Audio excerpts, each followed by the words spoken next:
Recording 1.1. So, Anne, why did you suggest this book?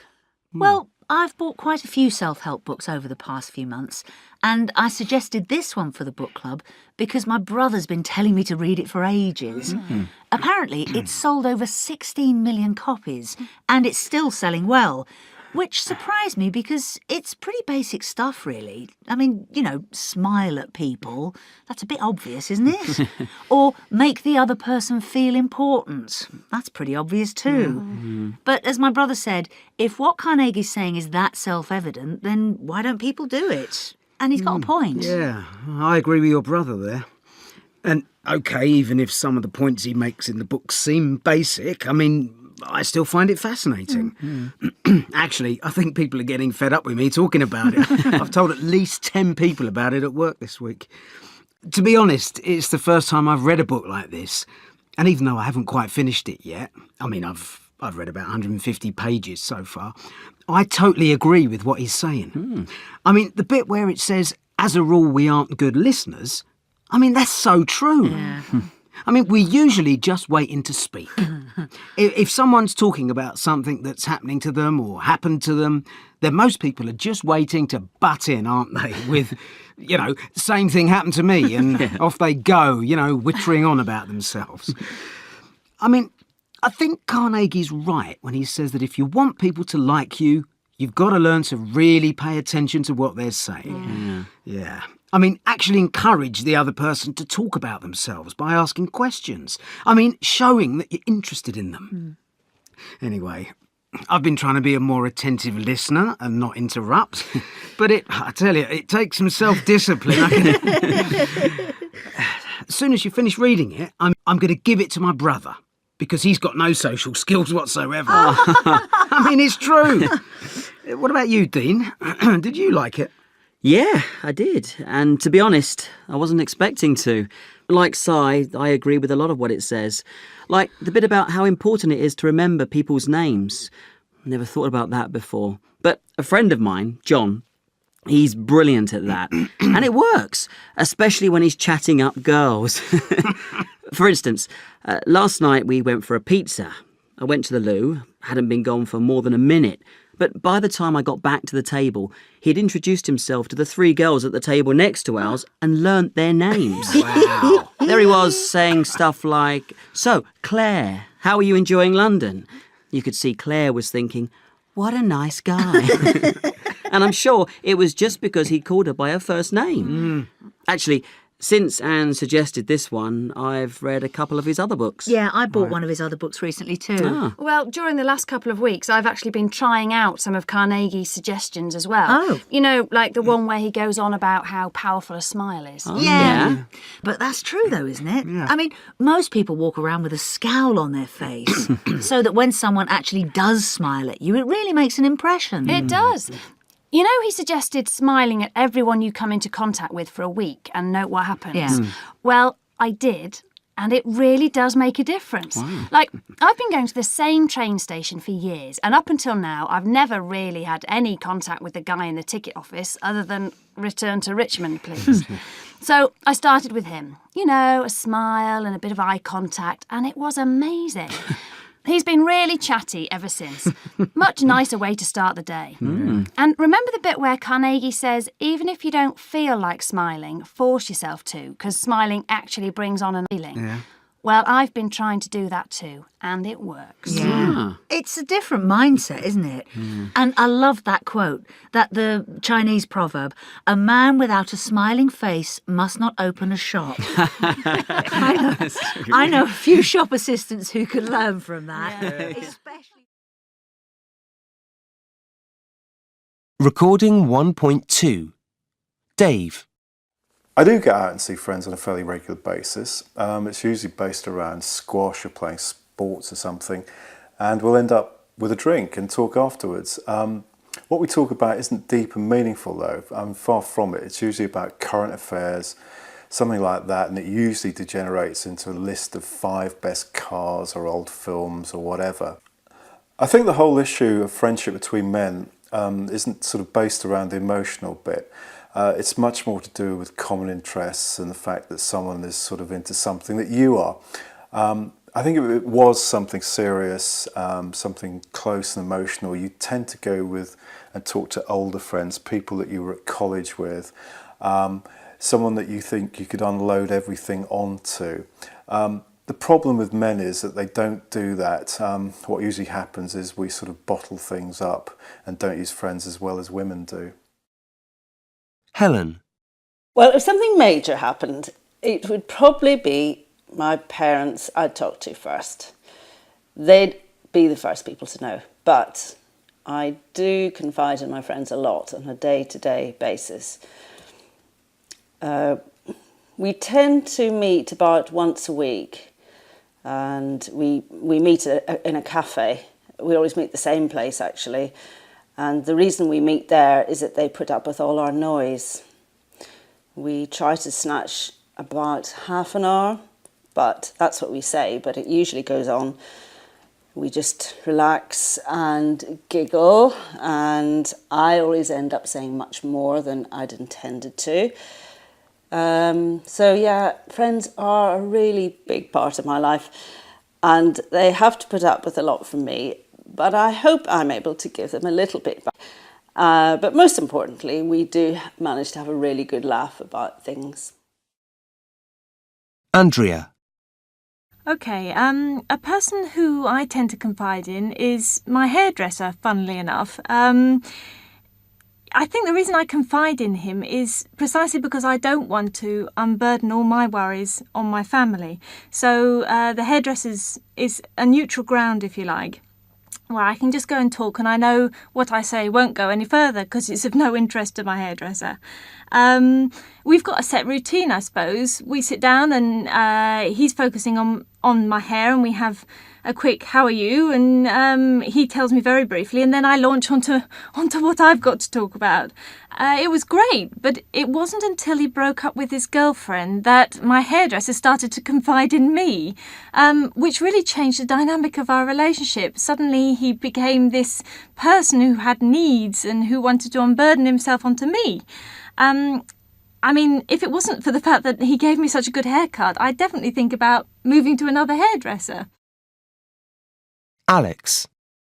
I mainly talk to my friends, usually on MSN or by text, because they're my age group and they're the most interesting people to talk to. And we talk about a lot, like what's happened at school and the latest sports results and a lot of things like that. If there was a problem, I'd talk to my friends because they'd be more likely to understand what I was going through. Or maybe my sister, because she's also young and she'd know. I probably wouldn't talk to my parents because my mum would get in a flap and I don't think they'd really understand. Recording 1.3. 1.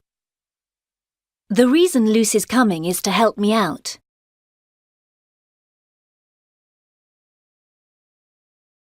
2. It was after leaving my last job that I began to work freelance.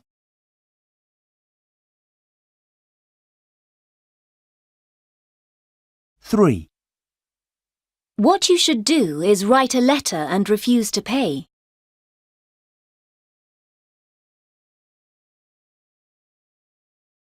4. It's Tim who's the problem, not Joe.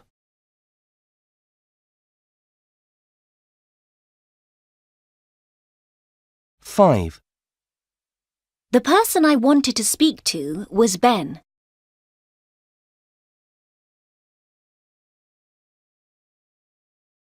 6. What happened was I forgot the map.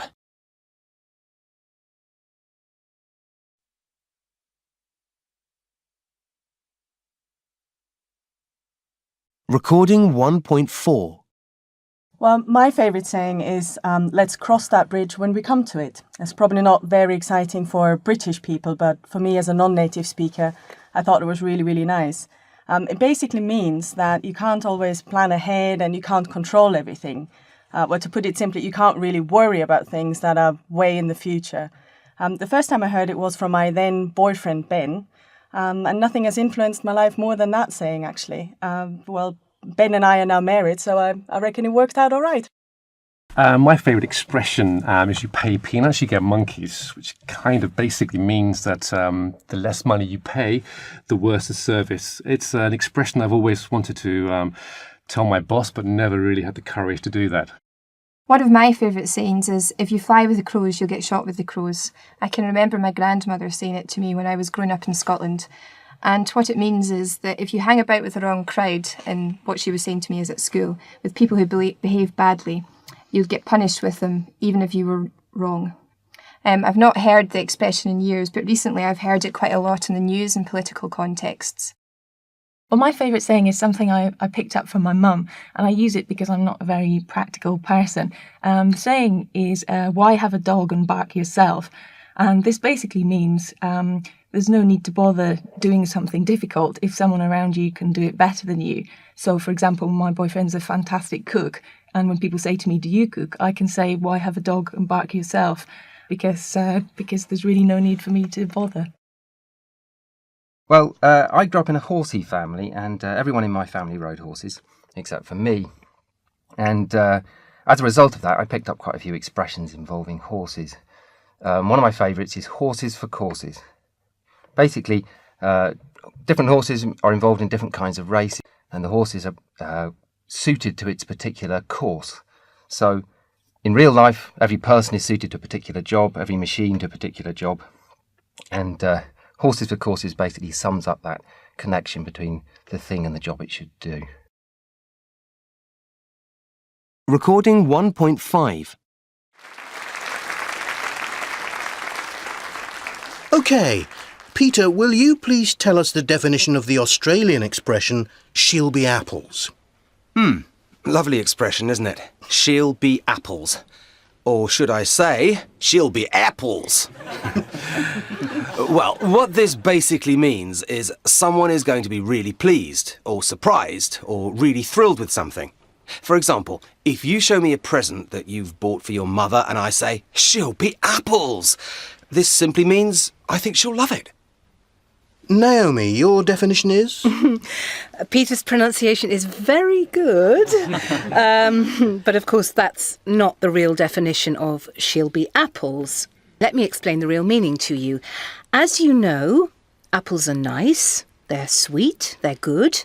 So if a person is frightened or worried about something, then Australians try to comfort that person by saying, she'll be apples. In other words, everything's going to be fine, so don't worry. She'll be apples. And finally, Ralph. Actually, neither of those definitions is true. She'll be apples basically means you think someone is perfect for a particular job. If at an interview, let's say, the person applying for the position is fantastically well qualified and the best applicant, then you'd say, she'll be apples. Or to put it another way, you have a lot of confidence in the person.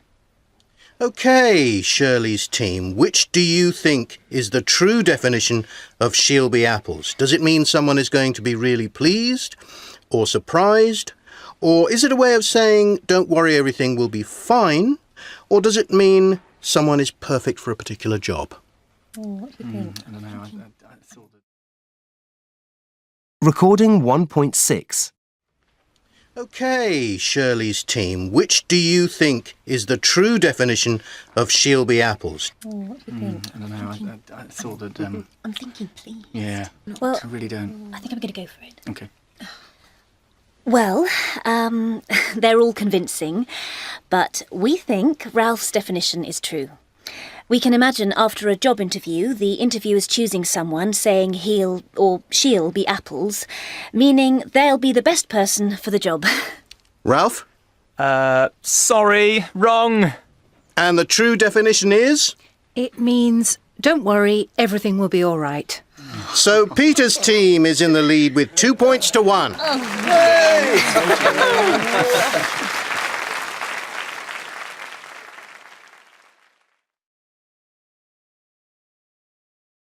Recording 2.1.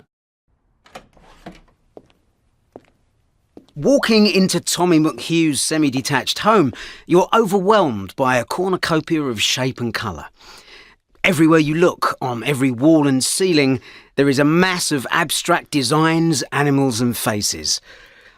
Until he hit his 50s only 6 years ago, Tommy was a Liverpool builder, with a bit of a rough past as a street fighter and no apparent interest in art. Nowadays, though, he's a man with a passion, full of emotion, driven to create.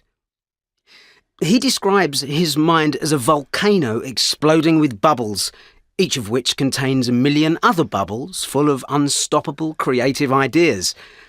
He spends his days, and most of his nights, painting, sculpting and carving. When you walk into my house, you walk into my brain.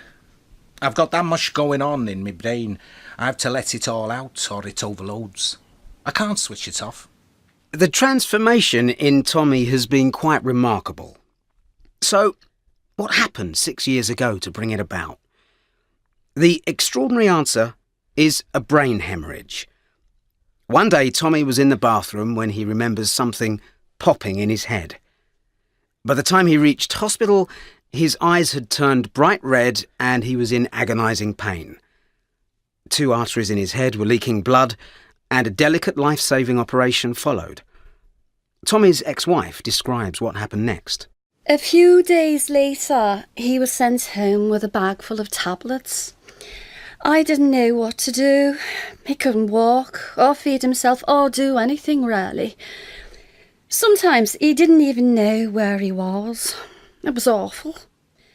He was totally frustrated, angry, and in pain. So he took it out on me because I was the only one there. We didn't have any aftercare whatsoever. Jan was desperate to find anything that might give her husband an outlet.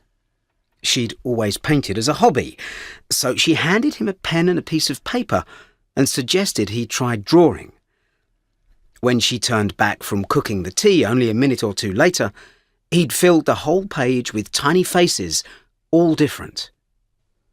Not surprisingly, Jan was unnerved, but this was only the beginning of it all. As soon as he was fit enough, Tommy started on the walls and also began to melt candles to sculpt heads of wax.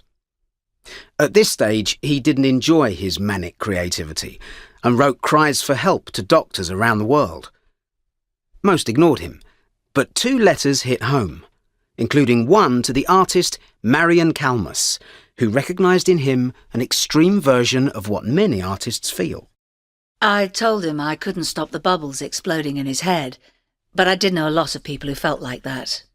It's called being an artist. This was a turning point for McHugh. It gave him a new name and a new identity, and he began to enjoy his work. The other letter, meanwhile, had reached Alice Flaherty, a neurologist from the US, who has a special interest in this field. Flaherty has corresponded with McHugh for several years and recently came to the UK to meet him. Cases such as his, she says, are rare, but not unknown. Tommy's manic creativity is extremely likely to be down to changes in his temporal lobe, the part of the brain responsible for understanding meaning. Van Gogh almost certainly had temporal lobe epilepsy and at times of great creative output not only painted but would write constantly, which is not uncommon. Tommy does it too. Flaherty strongly believes that the increased creative output may be partly because the brain is becoming less self-critical, and stresses that creativity is not necessarily a guarantee of quality. Indeed, McHugh's early paintings are nothing to write home about.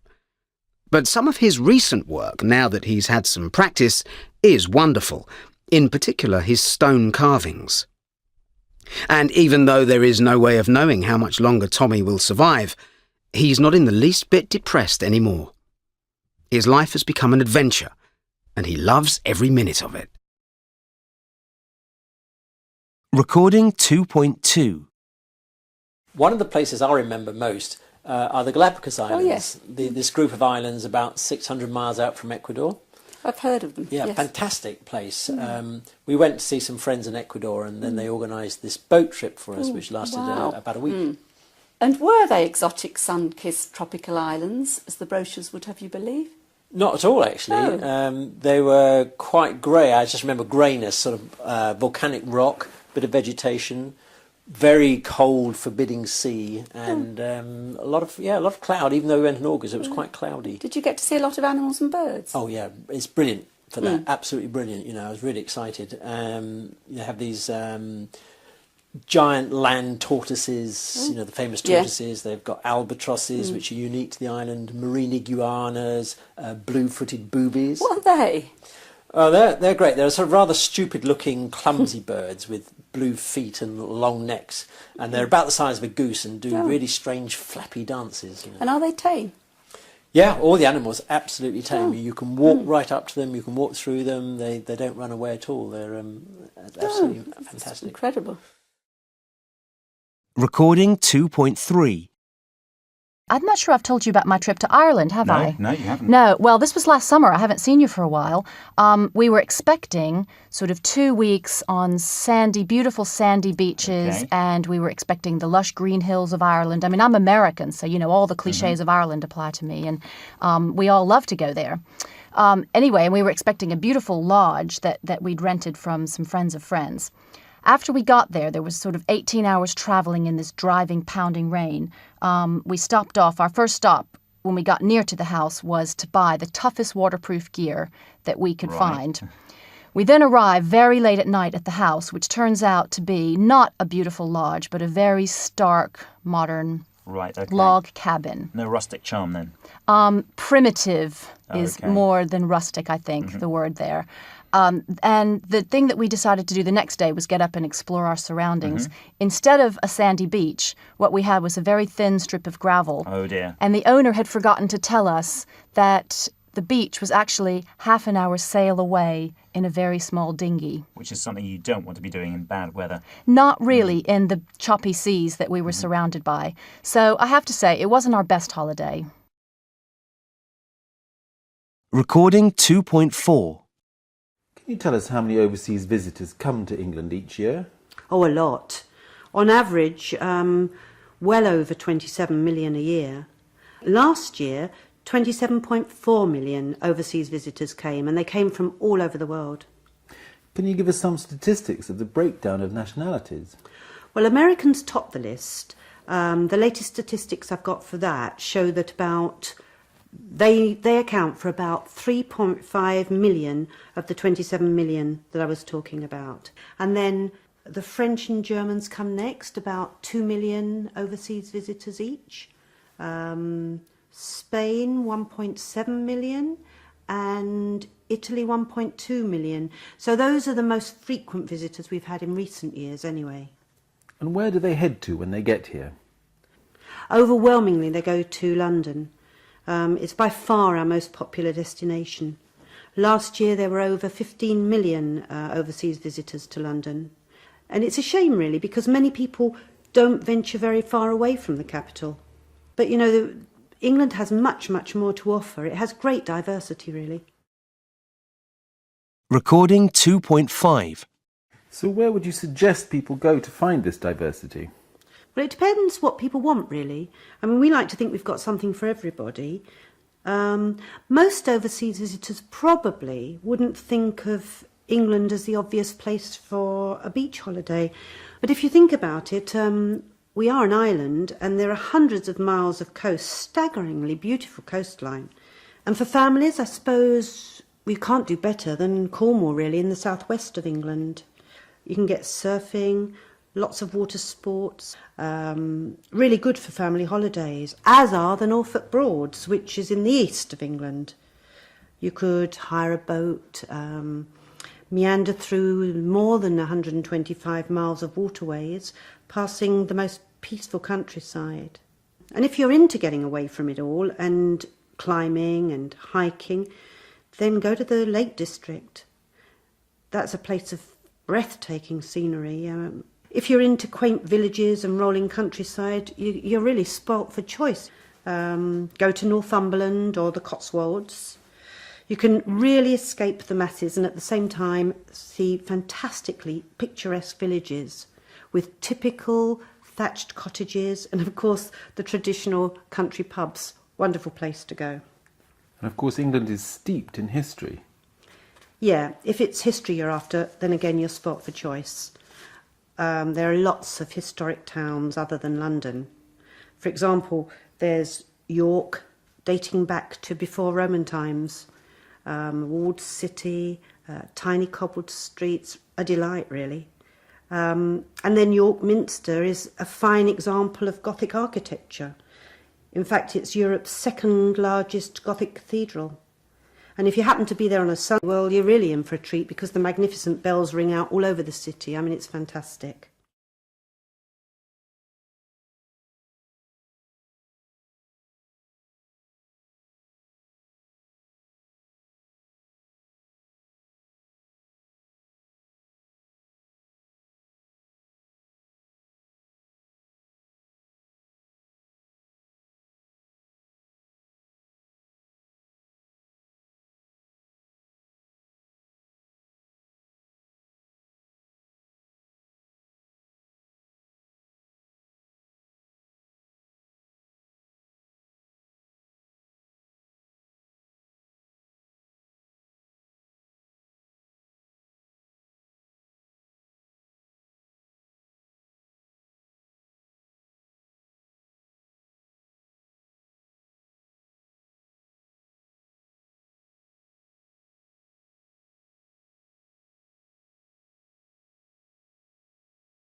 You heard of imposter syndrome?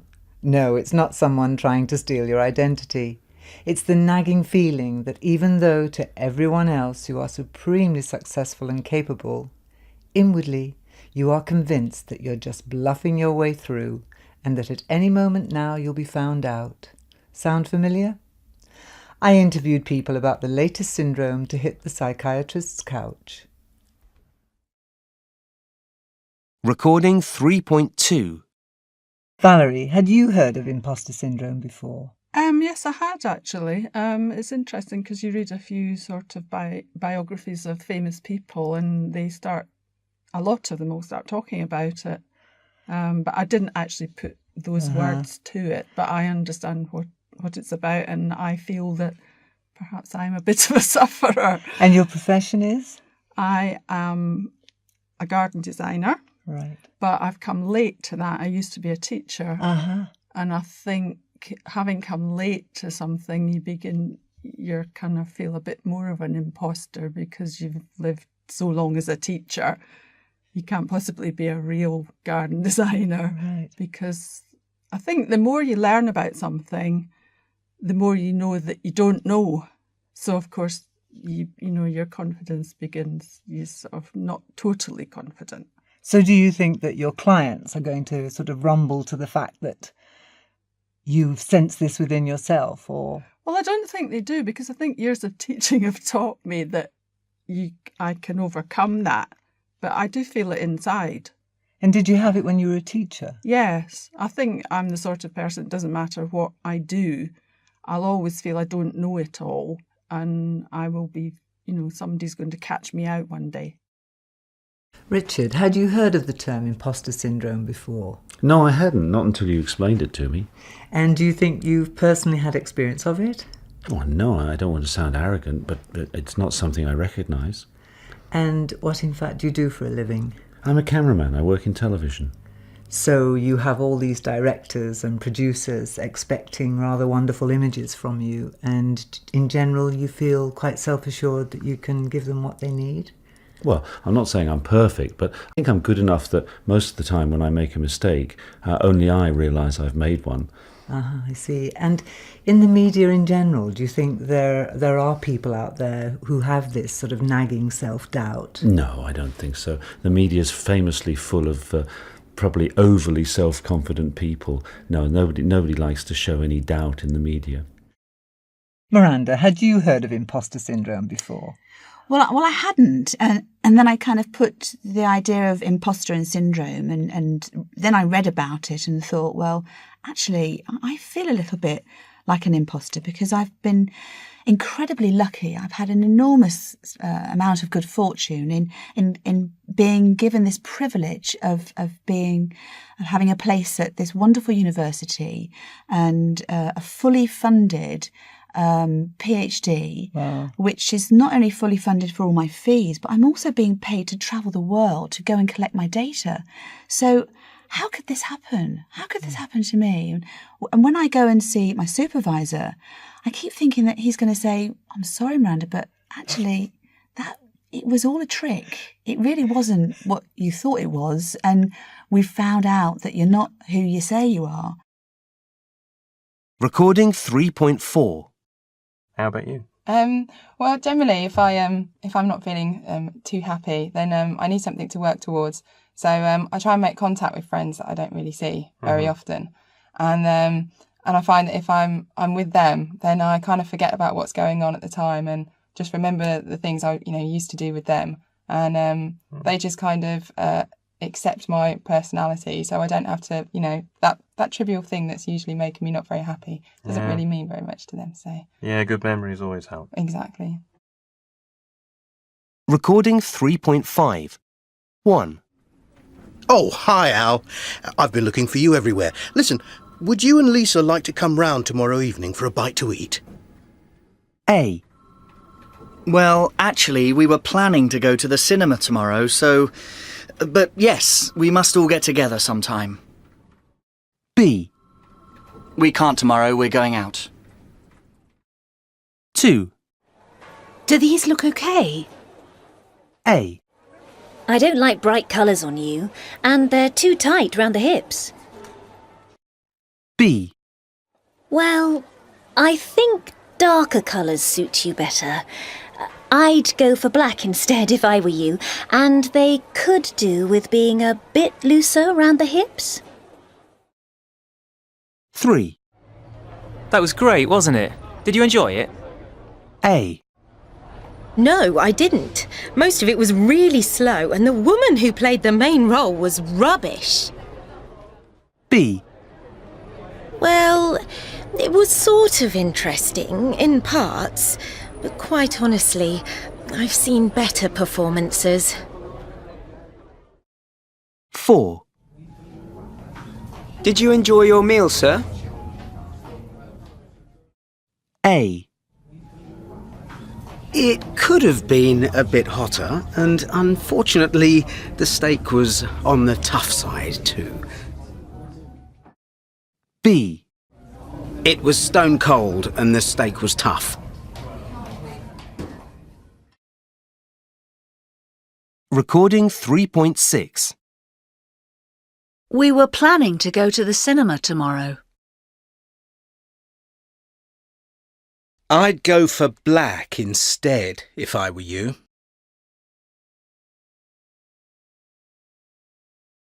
We must all get together sometime.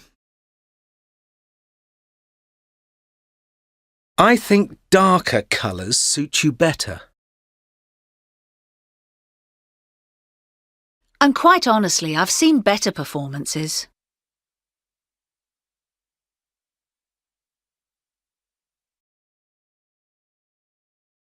Recording 4.1. So what were you watching on telly last night, Sue? Oh, it's Big Brother, you know. You know I like that. Oh, reality TV. It's just everywhere you look on the television. Reality TV is rubbish. It's just relaxation. Sometimes you just want to put your feet up and let it wash over you. It's not. It's intellectually bankrupt and it's just rubbish. Well, I think it's fun, and actually sometimes you need to keep in touch with the youth of today, don't you? And they like this sort of thing, so reality TV is fine by me.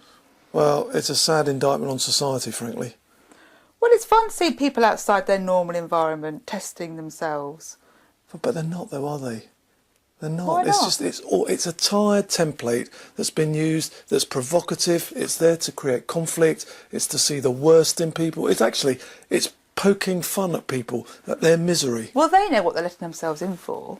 What's the problem? More fool them, frankly. Most of them are trying to get fame a shortcut way. What would you rather watch then? Well, I'd like to watch more sport and more comedy, frankly. There's enough sport on TV as it is. It's on all the time. What about some costume drama? Oh, that's a bit dull, though, isn't it? It's a Well, bit you heavy. say you want to be intellectually stimulated by the television. That's exactly what you want.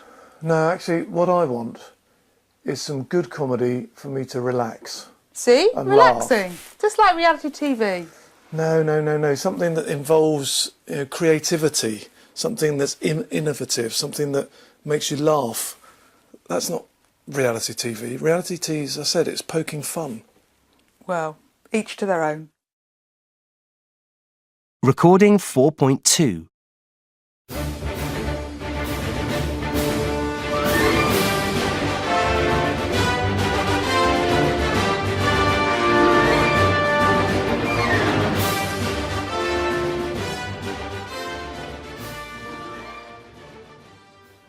Was Star Trek the inspiration for cell phones?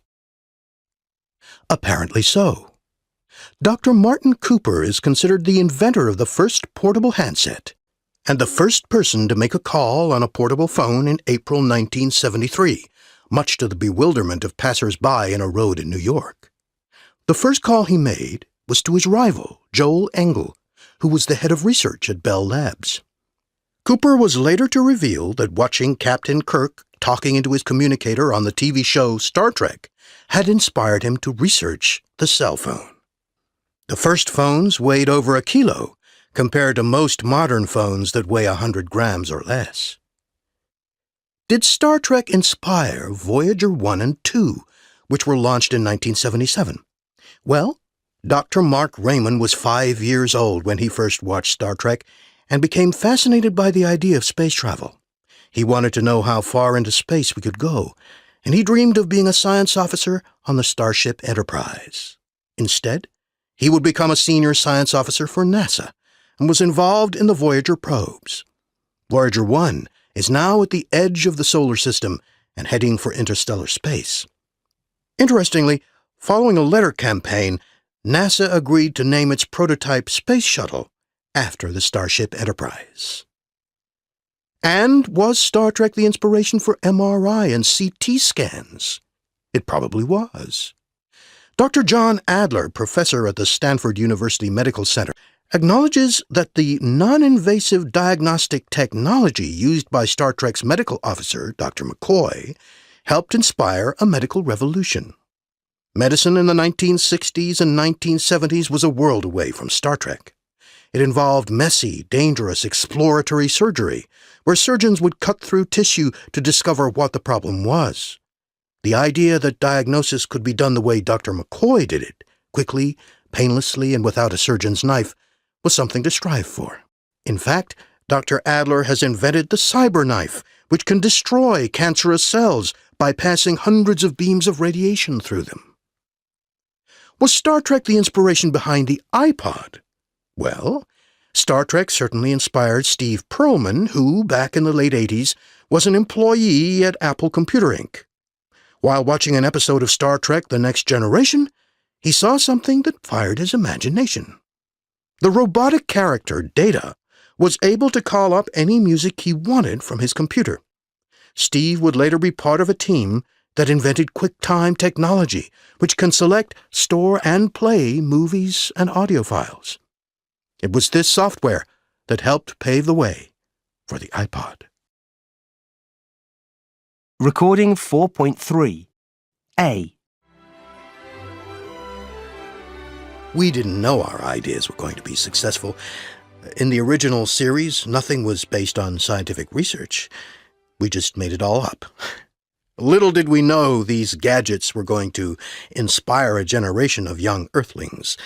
And some of these young fans would go on to spend their lives trying to turn Star Trek fantasy into their reality.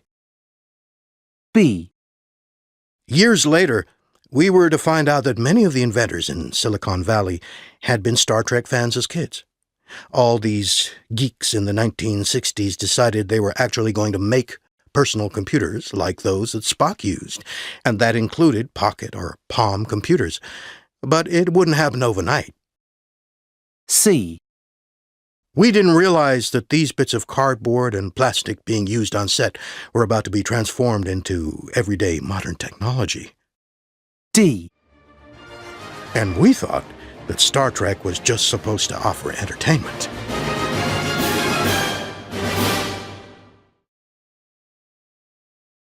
Recording 4.4.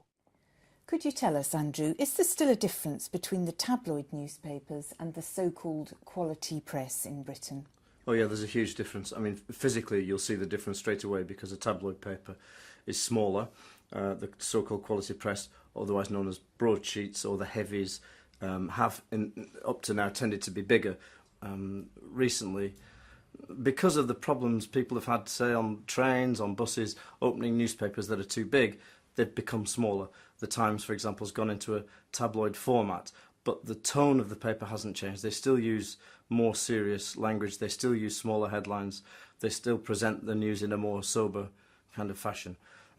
Whereas a tabloid newspaper tends to shout at you a bit more, tends to direct your eyes more across the page, huge pictures, huge headlines. It tells you what to think and how to react.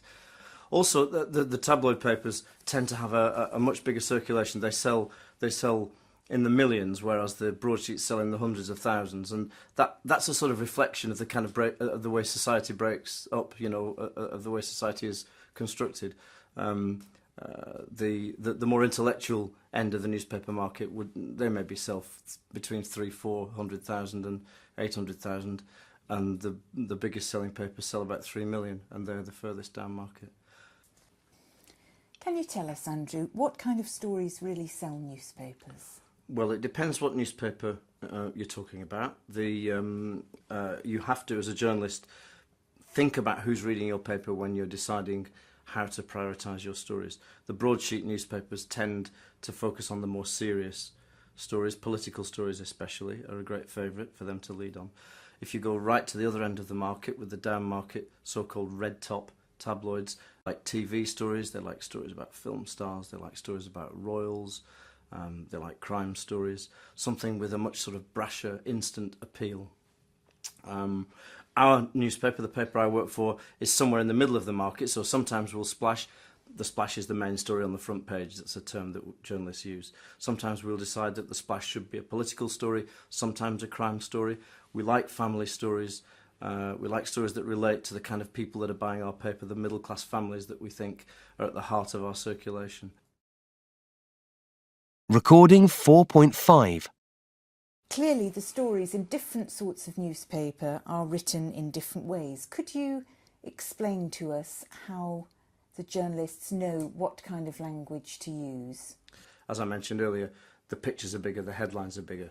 But what you find when you get to read the actual story is that the language in a tabloid newspaper tends to be snappier, shorter words, shorter, crisper sentences. What we call a sort of crash bang wallop style, a sort of straight to the point, without any elaboration, without any flamboyant sentences, without words that are too long. Most paragraphs, if you look at a tabloid newspaper, most paragraphs are about 20 words. Very few paragraphs are longer than 30, and some are as short as about 10. It means that the story is easier to read, it has a faster pace, it's more in tune with the kind of audience, with the kind of readership that the paper has. And if you see, if you read a story from a heavy paper, the paragraphs will be much longer to look at on the page and much harder work to get through. So that's a really discernible difference. Recording 4.6. Could you describe for us the process of deciding on the story for the front page of a newspaper? Yes, I mean, this is probably the most exciting part of the job, deciding what the best story of the day is and how to present it.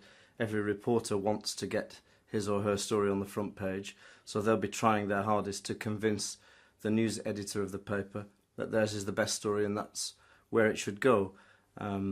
So reporters are trying their best to get everything they can out of a story, to write it in the most exciting and accessible way. And then the news editor himself will try to convince the editor that that's where the story should go. Thank you very much, Andrew.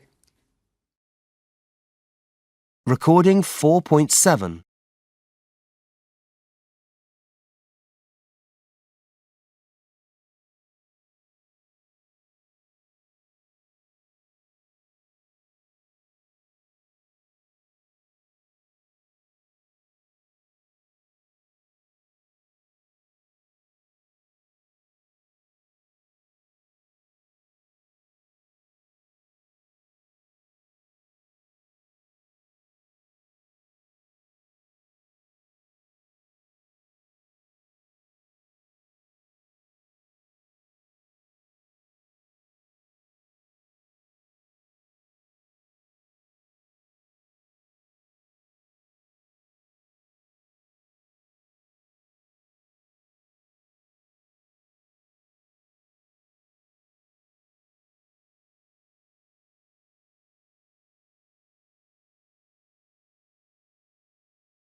Face to Face Advanced by Gilly Cunningham and Jan Bell, with Chris Redston.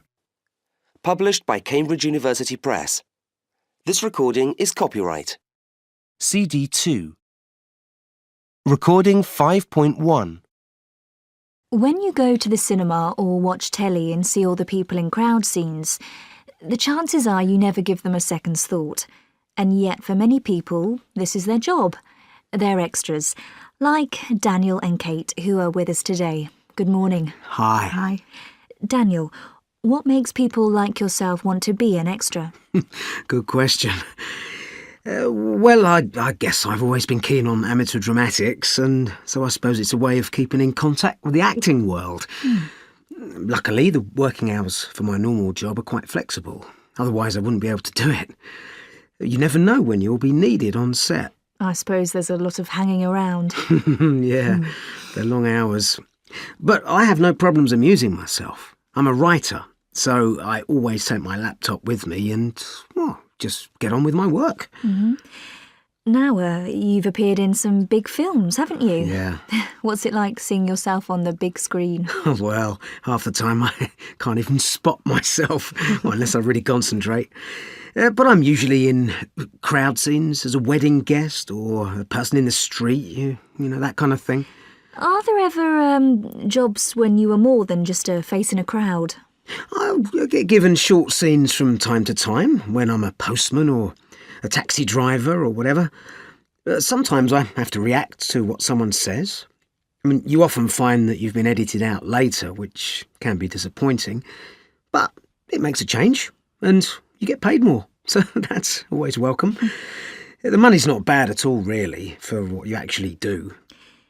Do you have any hope you'll break into film acting yourself? Oh, no chance. It would be like being given wings and asked to fly. Kate, how did you end up being an extra? Well, I kind of fell into it. I once knew somebody who'd done it, and I thought it would be a way of supplementing my income and enjoying myself at the same time. You do mostly TV work, don't you? Yes, you know, lots of soap operas, period dramas and that sort of thing. And what kind of people become extras? Oh, all sorts, from young drama students to solicitors on their day off, bored housewives, whoever. We do all share a common interest, so it's a great opportunity for us all to meet and have a chat and a good laugh. Do you ever get the chance to meet the principal actors? Well, we're actually actively encouraged not to interact with them. They have a job to do. But we sometimes bump into them on set. The stars themselves are quite friendly on the whole. It's the minor actors who tend to be a bit standoffish. And are you treated well in general? Mostly. I think the money is reasonable. There's a lot of standing around, though, and there are times when you feel very tired. Is there a lot of stress on the set?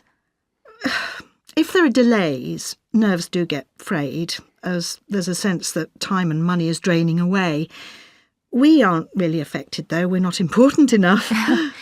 Are there any rules about how you treat the actors? Not really, other than it's understood you let the crew and principals help themselves first in the canteen at lunchtime. But that's fair enough. It's common sense. They need to get back to work. Right. And do you enjoy it? I like the job itself, although the unpredictable hours can be a bit of a pain. What do you like about it? It's good being able to dip in and out of different worlds. Like last week, I was fire on an 18th century ship. And Recording 5.2. Daniel, what makes people like yourself want to be an extra? Good question.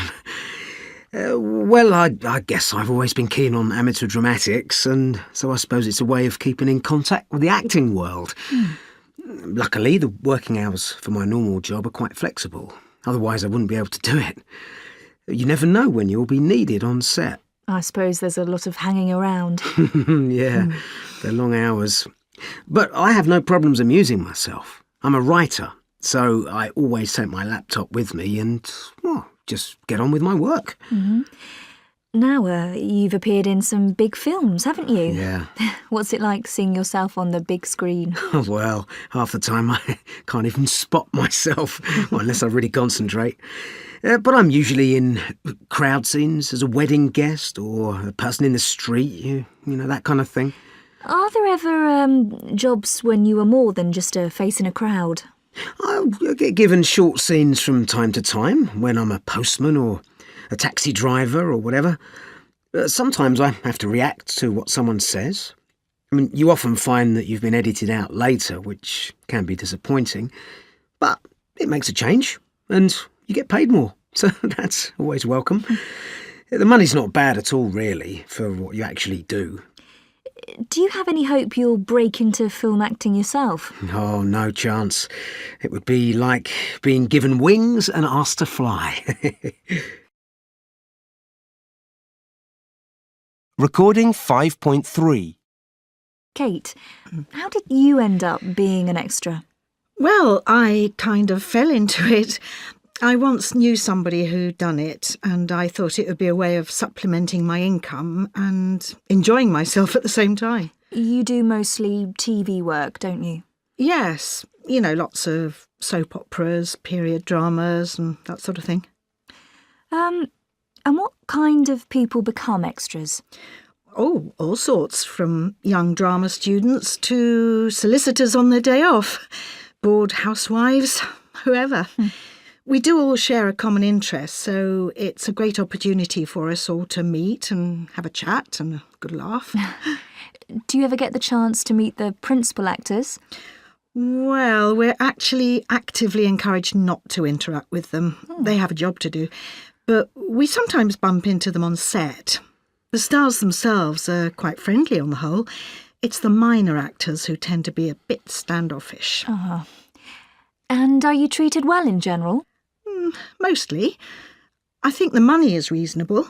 There's a lot of standing around, though, and there are times when you feel very tired. Is there a lot of stress on the set? If there are delays, nerves do get frayed, as there's a sense that time and money is draining away. We aren't really affected, though. We're not important enough. Are there any rules about how you treat the actors? Not really, other than it's understood you let the crew and principals help themselves first in the canteen at lunchtime. But that's fair enough. It's common sense. They need to get back to work. Right. And do you enjoy it? I like the job itself, although the unpredictable hours can be a bit of a pain. What do you like about it? It's good being able to dip in and out of different worlds. Like last week I was in a fire on an 18th century ship and... Recording 5.4.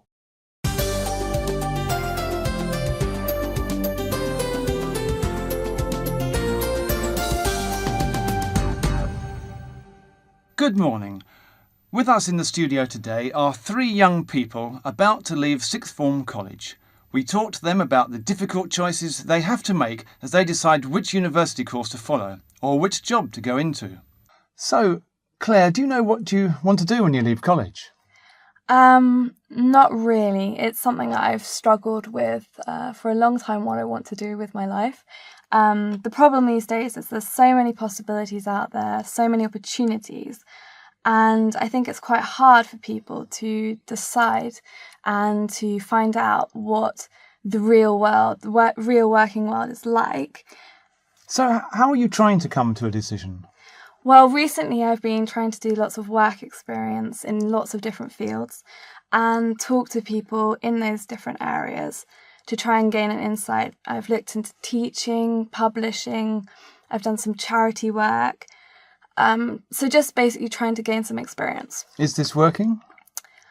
Yes and no. I've certainly found some things that I don't want to do. And I've really enjoyed doing some work experience in a small publishing firm. So I'm thinking about that. So, Will, you're taking a gap year before going to university. Was that an easy decision to take? Not really. I had, when I finished my GCSEs, I didn't know really what I wanted to do for A-level, let alone at university. So I kind of I chose 4 subjects that I enjoyed for A-level and then chose to have a gap year because I thought that would give me an extra year to work out what I wanted to do. And I just wanted a gap year to have a bit of time out, really, because things have been there have been a lot of pressure for a lot of years. So I wanted to take the time out to work out completely what I wanted to do. And do you think you'll be using this year to look at your options? Absolutely. I've now found a place at university to do sports science. So I'm really glad I've got that sorted in the end. So, Charlie, do you know what you want to do when you leave college? I do now. I want to do law at university, and I've applied and luckily got a place. But that decision came after a lot of change with me, because I wanted to do English originally after GCSE, but after my A-level in English, it was a much bigger step up from English at GCSE. Very different course than what I thought it would be, and I felt a little bit out of my depth. And I looked around universities thinking of doing English, and it didn't click, it didn't feel right. And that's when I thought law is what I want to do. And you're confident in your choice now? Yeah, this feels a lot better and more right with me than English did. I've done a lot of research into it. I've gone to places like the Old Bailey in London and looked at law cases. And I found it very interesting. I've gone on law courses, and yeah, it's a bit daunting, but it definitely feels right. Recording 5.5. 1.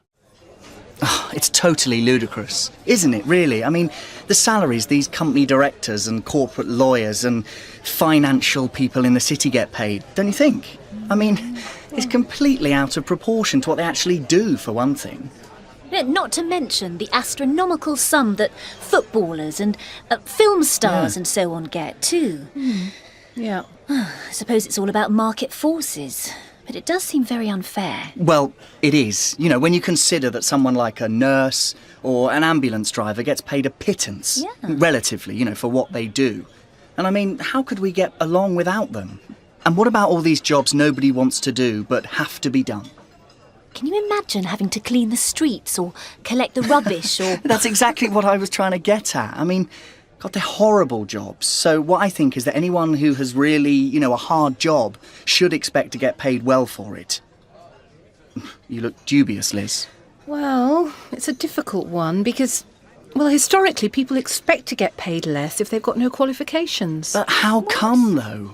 Is it their fault if they're no good at exams, or financially they couldn't afford higher education, or if, Yeah, no, of course not. But... I don't understand how it would work in practice, because... 2. Does what job you have matter that much anyway?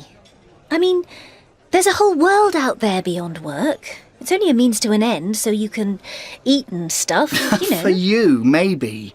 But for some people, it's the be-all and end-all to earn a lot and get on.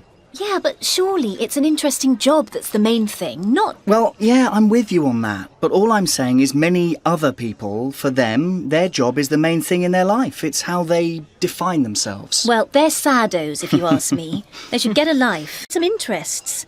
Well, that's why people get so stressed out and have to take so much time off work. Because they work too hard and get things out of proportion. But for some people, they love their work. And anyway, when you're young, if you want to get on, you have to climb the career ladder. Whoopee! Hang on, carry on, Liz, you were saying. Well, you have to work long hours and put a lot in, or people think that you... Well, they won't give you promotion. Well, so what? You say that now, but wait until you want a nice house or a flash car or... Excuse me? It was you saying that what mattered was interest. Anyway, assuming you do want promotion, you usually have... 3. What I do feel strongly about is that employers make provision for working mothers. By provision, you mean? Well, for example, so they can have flexibility. So if they have to, or have to drop kids off at school, or if one of them is ill, they can work at home, or if And they... allow more women to work part-time or job share. Or men, of course. Oh, yeah, right. How many men do you know who work part-time so that they can look after the kids? You've got me there. Well, perhaps they would if it was more accepted. Well, that's just what I was going to say.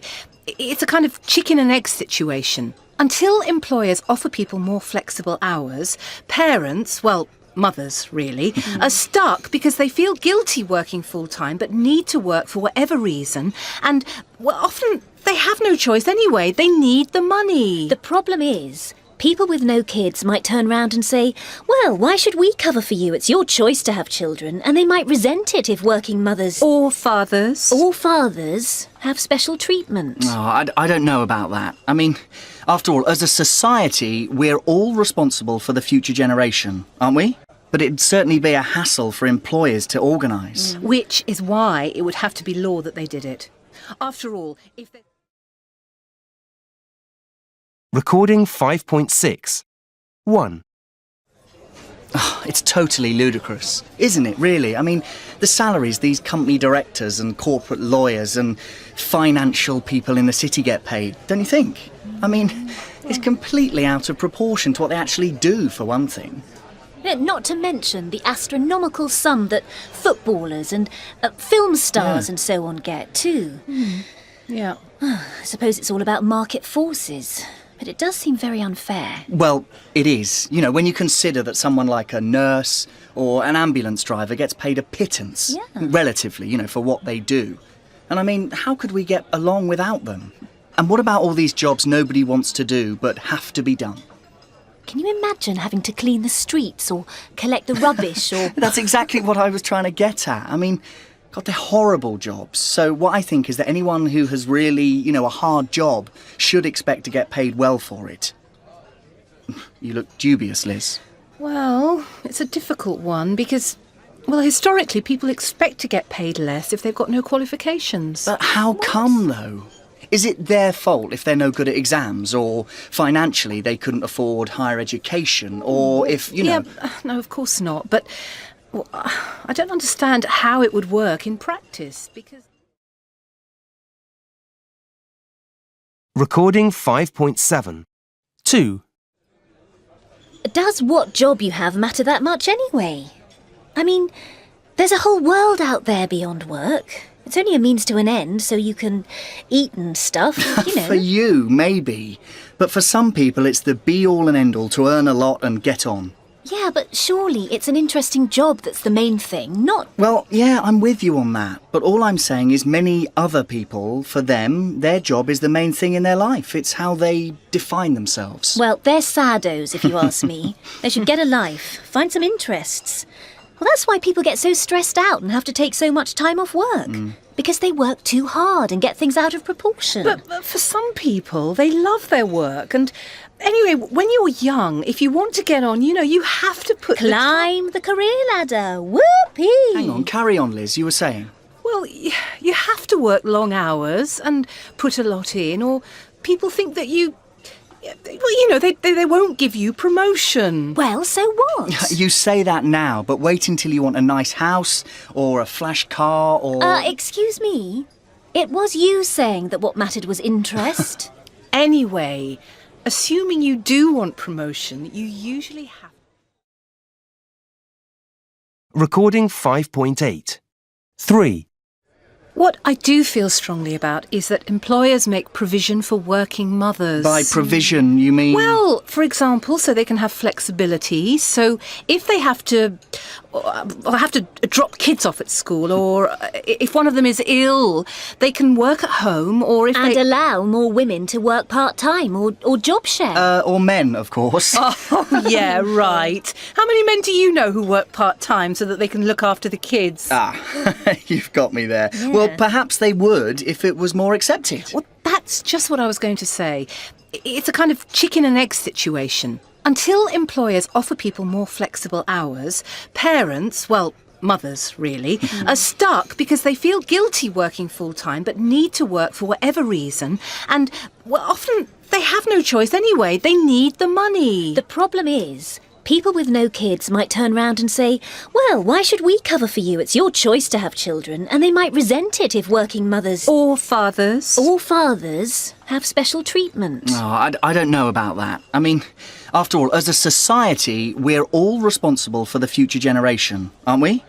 But it'd certainly be a hassle for employers to organise. Which is why it would have to be law that they did it. After all, if they... Recording 5.9. 1. A. So, Teresa, you must be happy that your exhibition is opening next week. In some ways, yes, I am. It's great to see the result of all my months of painting.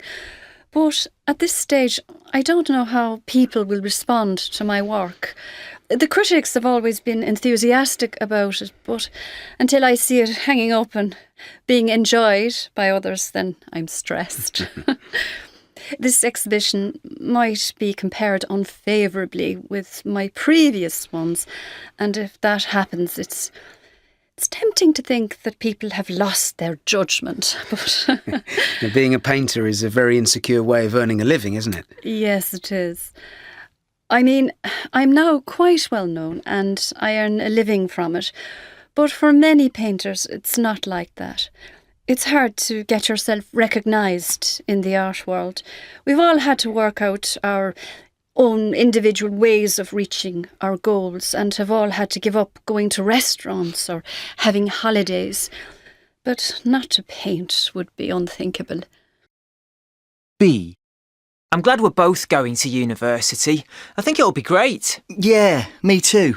I mean, university is about people as well as what you learn there, isn't it? It gives you opportunities you'd never have otherwise, and with a bit of luck you come out with a better understanding of what you want in life and who you are.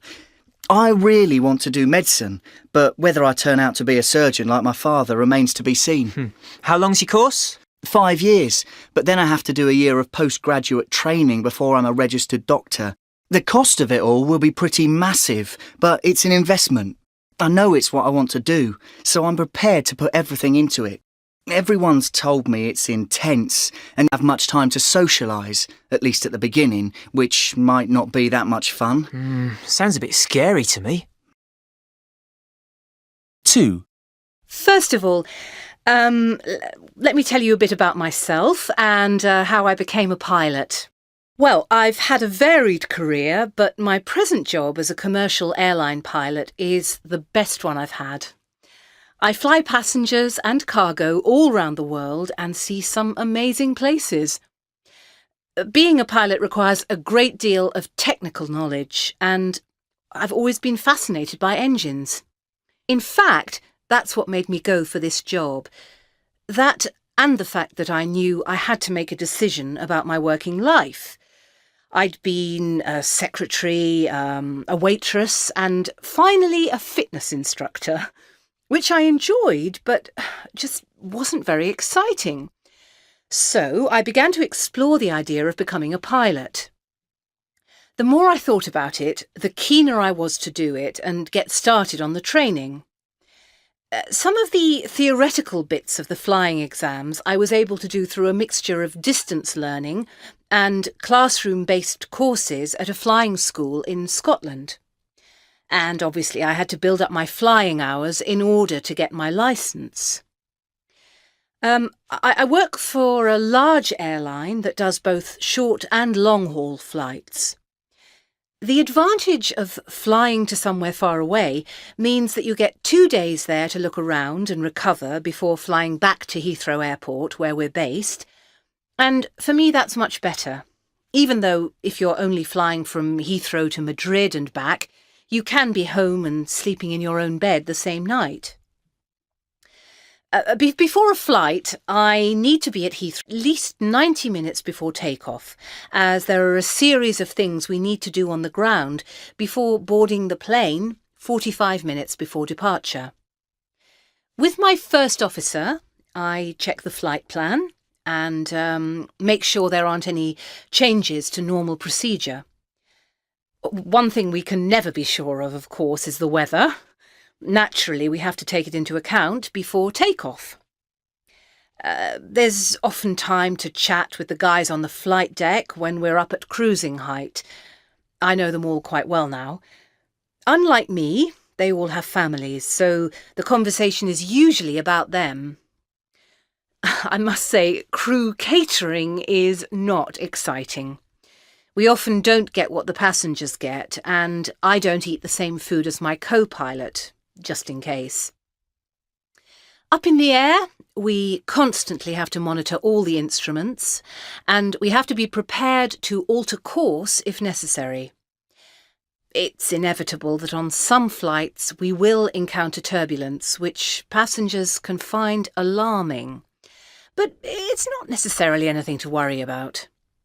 Storms, on the other hand, can be very hazardous, and we keep away from them. Then, when we arrive at our destination... Recording 6.1. I have a friend called Martina, and she owns 2 rabbits. Not so strange in itself, but she's got the habit of taking them everywhere she goes. So a typical afternoon around a friend's house will consist of people crawling around in the neighbours' hedges looking for them. And then there's the chicken wire over her bookcases to stop the rabbits eating her books. And the thing that I'll never forget is the first time I met her. She came to the pub, dressed very glamorously, long coat and high heels, and opened her coat, and there, popping out of her top of her sweater, were the 2 rabbits. Really? Blimey. I commute on the train to work every day, and on the way back home, there's a guy that gets on the train, and he starts at one end of the platform. He hops on the train at the back end, and he patrols all the way up the carriages through to the front of the train, and then patrols back again until he finds the perfect seat. I guess that's what he's looking for. I mean, I've been travelling for 2 years now, and He's not a ticket inspector, then. No, he's not a ticket inspector. He's he does the same thing day in, day out, and the only thing that I can put it down to is that he's just trying to find the best seat on the train. Mm-hmm. I thought that was quite bizarre. And Very bizarre. I used to commute to Liverpool Street for 10 years, and you've just reminded me, actually, there was a couple who used to get on at King's Lynn and go all the way down to Liverpool Street. And the woman had extraordinary eyebrows that were painted on with very, very heavy eyebrow pencil. But they used to have a bag of toy animals, stuff, children's toys. Oh, and they used to get them out and line them up. I've only just remembered That's very strange. And they used to line them up so that the toys could look out of the window. that is very, very bizarre. Very odd behaviour. We all used to sit there just ignoring them. And nobody, because we're British, nobody would say anything. No. Why are you lining up all these toys? You're a grown-up couple. Really weird. Gosh. My daughter does that, but she's 6, so I think it's more understandable. Well, yeah, quite. But she does strange things. I mean, she collects pebbles, which really winds us up because she's just got this really nice coat, and she always she comes home from school and she's always got pockets and pockets full of pebbles, grubby pebbles that just make holes in the pockets and so on. You take, help her off with her coat, and it's so heavy. It's just absolutely full of stuff. We empty them every day. We've got this great heap of pebbles in the garden. Oh. She collects them with Be her able to friends. make a path one day. She collects them with her friends, I think, and sort of compare them. And the other thing, actually, recently, she went for a week and she insisted on putting on odd socks every morning. Really? Yeah, she wanted to put on different colour socks. It's obviously the height of fashion Oh, in her wow. class Sweet at though, school. isn't Yeah. Recording 6.2. Well, I've worked in advertising and marketing for about 25 years, mostly on the copywriting side. So when we've come to plan campaigns, I've always been thinking about the words more than anything else. And I was particularly impressed, it's a few years back now, but particularly impressed with the Coca-Cola campaign, which focused on the words, "It's the real thing." At the time when it came out, I wondered how this would work, but they used that phrase across TV advertising, billboards, on commercial radio. And I was particularly impressed, as I say, by the campaign because of the words, "It's the real thing." The word "it's" just implies that's part of everyday life. Coca-Cola, you don't have to use the name in the actual slogan or the strapline they're using. Then you have the real thing. The real implying, well, it's genuine, it's the real article, It's not, of course, their main opposition, Pepsi-Cola. It's maybe even suggests it's healthy and good for you. So the real thing. And then the thing, well, an everyday item, something that's part of your life. I just felt this worked so well. And people would say it's the real thing, and you just thought of Coca-Cola. You didn't need to say Coca-Cola, the real thing. You just thought of the product when you saw the strapline or the phrase. And that did work for a number of years. And I think there's still a lot of people around, if you say to them, it's the real thing, they will think Coca-Cola. They won't think about anything else, even though that's a phrase, of course, is used generally in society and in language, in an everyday kind of way. Recording 6.3. A successful advertising campaign that springs to my mind are the iPod ads that have been around for a few years now. I'm thinking particularly of the ones where you've got the dark silhouette of a young, probably attractive, really trendy urban person who's listening to some great funky music, and they're throwing themselves around, really enjoying themselves, and it's set against a really vivid background, kind of bright purple, bright blue, almost neon. And they've got the iPod in their hands with the white earphones going into their ears. And I think the thing with the iPod is that it's really a design icon. It's such a simple design, but it's something that people recognise almost instantly. If you see someone wearing the earphones walking around the street, then you know what product they have. And I think the adverts really complement this because they show a lifestyle. They don't actually give any information about the product itself. It's more an image that people want. They want the product, they want this lifestyle. And, I love my iPod, and for me, I may not be that young anymore, but, I want that kind of fashionable lifestyle and this wonderful fashion accessory. And I think advertising campaigners in the future will probably look at this as a really good, simple, effective advert that people remember, and they'll use design in the future to promote their own products. Recording 6.4. A good story has to have several standard components. It's got to have a beginning, it's got to have a middle, and it's got to have an end. And the way that works is you have something that sets the story in its situation and context, and you can call that the premise. And the character is speaking, or the narrator is telling you about the character. And then someone else maybe comes in, and the situation gets complicated. This is known as the development. And whatever then happens makes the story even more interesting. That's a complication. And then something gets sorted out and you have the ending, the resolution. And these elements can be mixed up in any length and shape, and a joke can be a story, or a narrative can be a story, or just someone telling something that happened to them that morning can be a story. Anything can be a story. But if you're putting it on the radio, it needs to hook the listener in straight away. So you've got to have something to catch their attention. And that is where the interest is struck up. And you've got to maintain the interest, build up the tension until somewhere along the line the reader is ready for the story to come to an ending. Positive, negative, happy ending, sad ending, or even a laugh. Because a joke is a story as well. Recording 6.5. Are you James? He asked. I nodded uncertainly. Kirsty asked me to give you a lift. She's at another place. I tried to be cool about this turn of events. Sure, it was unusual that Mr. Universe's better-built brother was chauffeuring me to a date with Miss World's better-looking sister, but I wouldn't let it ruin what I hoped would be the start of something special. Finally, we arrived at some expensive-looking building in the mountains. Kirsty was outside, waving to me. Quick, James, go through there! I protested, but she frowned, shooing me along. There's no time! I found myself in a large room filled with rows of chairs. Only about half were occupied, mainly by middle-aged couples. It took me a full 10 minutes to realise where I was. Me at a timeshare presentation. Do I really look the sort of person who would buy a share in a holiday home overseas?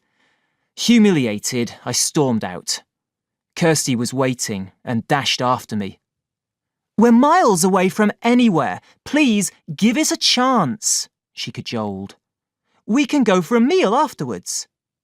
I'll call a taxi, I said. You won't get one. I can take you back, but only when the presentation is over. Then I'll walk. It took me 6 hours. I swear I intended to confess all to my mates, but I couldn't face telling them the truth. The next day we were back in the same club again when Mike nudged me. Here comes your missus. Kirsty was indeed walking very determinedly towards me. Horrified, I leapt up to intercept her before she reached our table. Need a sale, James, and I need it today. Sorry, I just don't have that sort of money. It's only a £200 deposit. The lads were watching us like hawks, trying to work out what was going on. Kirsty smiled maliciously. They think we're going out together, don't they? What if I go over now and tell them the truth? No, I blurted out. Please, I'm a student. She started towards them. I capitulated. Okay, I think I can make a withdrawal on my credit card. Her relief made me feel bolder. But first, you have to kiss me. Here, now, I said bravely. She snorted. I raised an eyebrow. I thought you needed that sale, Kirsty. She sighed and then grabbed me. All I remember is my heart thumping and hearing my friends cheering until, after a glorious eternity, the most gorgeous woman I'd ever met came up for air. Right, so now we go to the bank, she hissed, pulling me towards the door. And then we'll go for that meal. My friends looked on in amazement as this beautiful woman dragged me away. Timeshare scams are a thing of the past these days. A bit of a shame, really. Recording 6.6. When you're telling a story on the radio, the first and most important thing is to get the listener involved. Get the listener listening, and you do that with various tricks and techniques and pauses and rhythm and stress. And you've got a range of words, adverbs, adjectives, even the verbs, to keep the story moving, to keep it lively. The livelier your choice of words, the more interested the listener is going to be. And you've got to vary the pace, you've got to vary the stress, you've got to build up the tension, perhaps make it scary, or perhaps hold something back to surprise the listener with a twist in the tale if the story is going to go in that direction. The tone of the story is going to be judged by the listener from your tone of voice as you tell the story. So is it going to be gripping and exciting, or is it going to be light and frivolous? Is it going to be serious? Is it going to be scary? What kind of atmosphere do you want to create with your voice and with the range of vocabulary that you are offering in your telling of this story? You've got to make it sound as if it has the elements we mentioned earlier, the beginning, the middle, the end. But you also have to give it a flow to make sure the listener is carried along with your telling of the story, and make sure that the listener enjoys it. Recording 6.7.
Recording 7.1.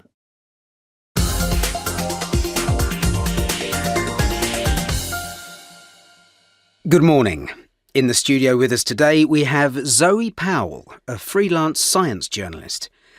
Zoe has recently been working on a TV documentary in which potential criminals try to outwit a forensic scientist and get away with it. Zoe, I'm sure our listeners would find it very useful to hear how they did it. Interesting rather than useful, I hope.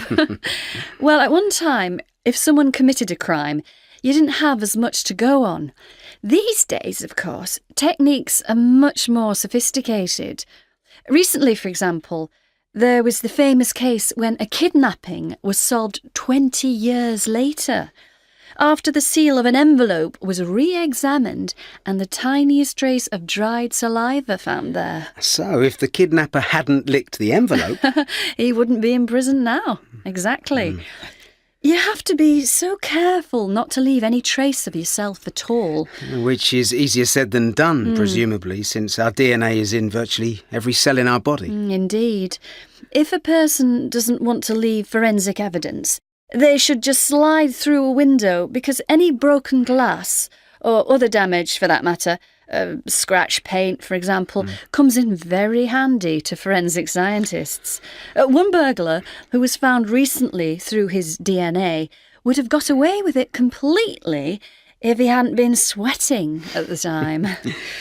And if I were committing a burglary, I'd be better off wearing gloves, of course, so as not to leave fingerprints. Well, yes, providing you didn't leave fibres behind, as these can also be traced fairly easily. It's the same with socks. So, best to go barefoot then? But even the tiniest fragment of skin is enough to match you, so you'd actually be better off covering up as much as possible. But can't you get round the problem by wearing smooth clothes, like silk? Absolutely. No woolly gloves and socks then? And needless to say, if you're going to burgle a house, you'll obviously try not to draw attention to yourself. Don't stagger out with a huge television or whatever. Do it quietly and avoid the temptation to rush out and sell whatever you've stolen right away. Recording 7.2. And what does a would-be murderer have to bear in mind? Well, what's similar about most killers is they are cool, detached sort of people. They seem to be able to carry on as if nothing's happened, behaving perfectly normally. In fact, if they weren't such good actors, most of them would probably have been found out much earlier. So a lot of it comes down to personality. Yes. And you obviously need a watertight alibi too. And having a few maggots to hand to confuse the scientists might help. Maggots? Yes, forensic scientists use creepy crawlies to help them work out the time and place of death. By counting how many maggots are on a body and how mature they are, you can have a pretty good idea of when someone died. Unless the murderer has put them there themselves, of course. You're joking. It has been known. And flies are useful too. The kind of place you're in will attract different kinds of flies. So if you found a body in the countryside with urban flies on it, the murder would probably have been committed in the city. That's incredible. Then, obviously, you also have to destroy your weapon, or at least get rid of any distinguishing marks. If you'd used poison, there wouldn't be a weapon as such, would there? Yes, but the thing with poison is it's actually quite easy to find out where it was obtained and trace it back to the suspect. Actually, the ideal weapon is one which destroys its own evidence. Such as?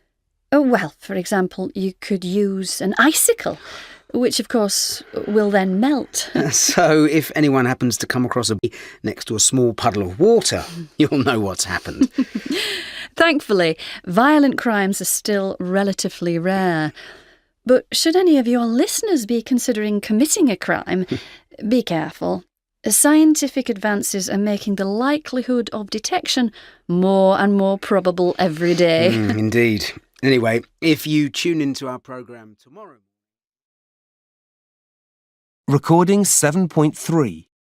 In your opinion, how much state intervention should there be in people's everyday lives? Well, I think that basically if the state intervenes, for example, to ban smoking from enclosed public places, that's a good idea.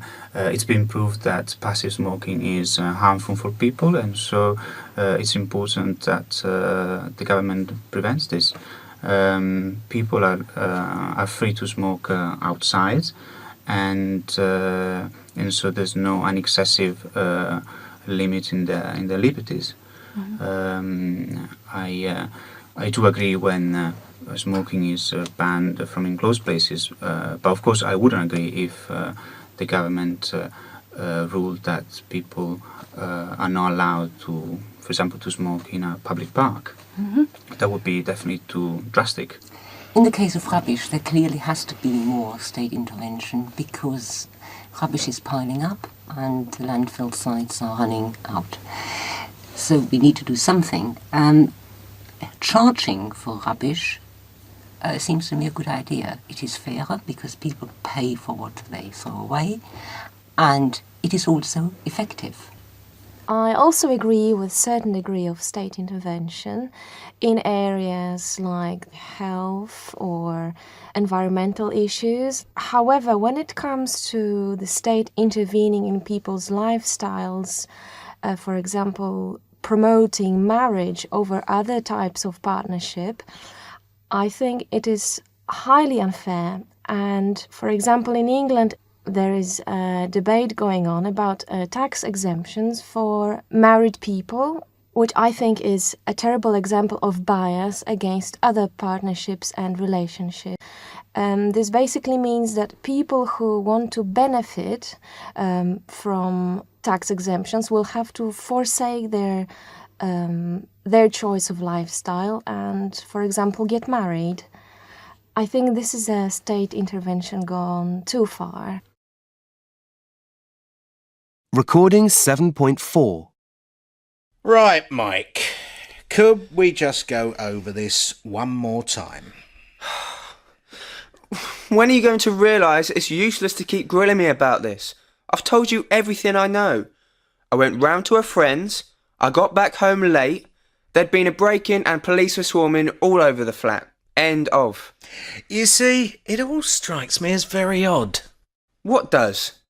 Well, that it's on that particular night you suddenly take it into your head to go and visit your ex-girlfriend. So what? Can't people stay friends? A convenient alibi, though, isn't it?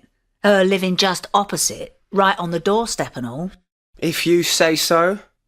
Anyway, you say you went out at about 7:30. Isn't this about the time George usually goes out? He never stays in on a Friday evening, does he? How should I know? We're not joined at the hip, you know. Well, that's not what we've heard. We've heard you're always out together. Anyway, just by chance, that's the night you decided not to go out with him. Isn't that a coincidence? Wouldn't have had anything to do with the £2,000 in cash he'd been paid that day for a building job, by any chance? How much? Oh, come on, Mike. We weren't born yesterday. You knew he'd stashed it away somewhere. And who else would have known his secret hiding place under the stairs? You tell me, since you obviously know all the answers. Anyway, you're still saying that you stayed at Emma's the evening the money was stolen? Apart from when I nipped out to get a pizza. I? Right, so you went out on your own, did you? Is that a crime? Emma had already eaten. How come? You said she was expecting you. Dunno, ask her. And when was it you went out exactly? Around 8, give or take 5 minutes. Took the opportunity to go back to your flat, did you? Are you serious? Why would I want to do that? Well, that's what we'd like to know. But your neighbour swears she saw you going in around 8:20. Her dog was barking, so she looked to see what was going on. She would. She's a nosy old bag, and as blind as a bat at the best of times. So, you're saying you didn't go back? That's right. So it's just a coincidence that we found most of a pizza in the bin at your flat, is it? Must be. And when you got back to Emma's, what did you do then? Watch the end of that new soap opera, Hospitals. Oh, yeah. I saw a bit of that, but I missed the end. What happened? Well, Emma was going on about something, so I lost track of what was happening. Stayed late at Emma's, did you? Quite late. Time flies when you're having fun. Expensive phone you got there. It was a present from my mum. Oh, no fun, is it? Being unemployed, especially for a bright kid like you. Must have hit you hard losing your job. Must be tempting to get money when you can. Look, you've got nothing on me, and you know it. Why don't you just leave me alone?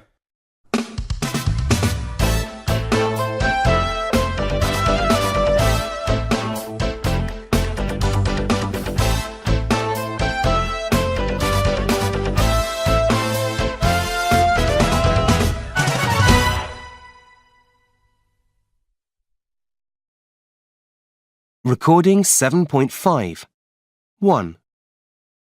You see, it all strikes me as very odd. What does? 2. Anyway, you say you went out at about 7:30. Isn't this about the time George usually goes out? He never stays in on a Friday evening, does he? 3. Well, that's not what we've heard. We've heard you're always out together. Anyway, just by chance, that's the night you decided not to go out with him. Isn't that a coincidence?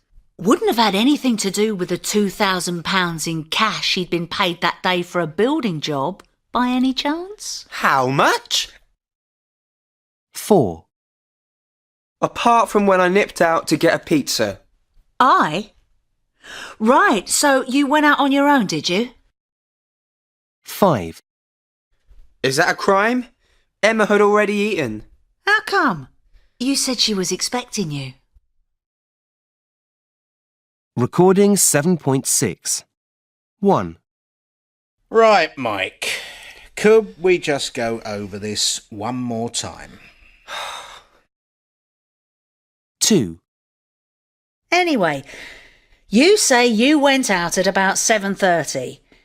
Isn't this about the time George usually goes out? He never stays in on a Friday evening, does he? How should I know? We're not joined at the hip, you know. Well, that it's on that particular night you suddenly take it into your head to go and visit your ex-girlfriend. So what? Can't people stay friends? 3. Well, that's not what we've heard. We've heard you're always out together. Anyway, just by chance, that's the night you decided not to go out with him. Isn't that a coincidence? Wouldn't have had anything to do with the £2,000 in cash he'd been paid that day for a building job, by any chance? 4. Anyway, you say you went out at about 7:30. Isn't this about the time George usually goes out? He never stays in on a Friday evening, does he? Recording 7.7. 1. I haven't got any money on me. Isn't that a surprise? 2. So we're meeting at 9, are we? Yes. Sorry, I've forgotten already. Where are we meeting? 3. Could you put everything in the dishwasher, please? Why should I always do it? 4. Thank goodness it's arrived at last. What has? 5. I heard from Terry last night. Oh, so she finally decided to phone, did she?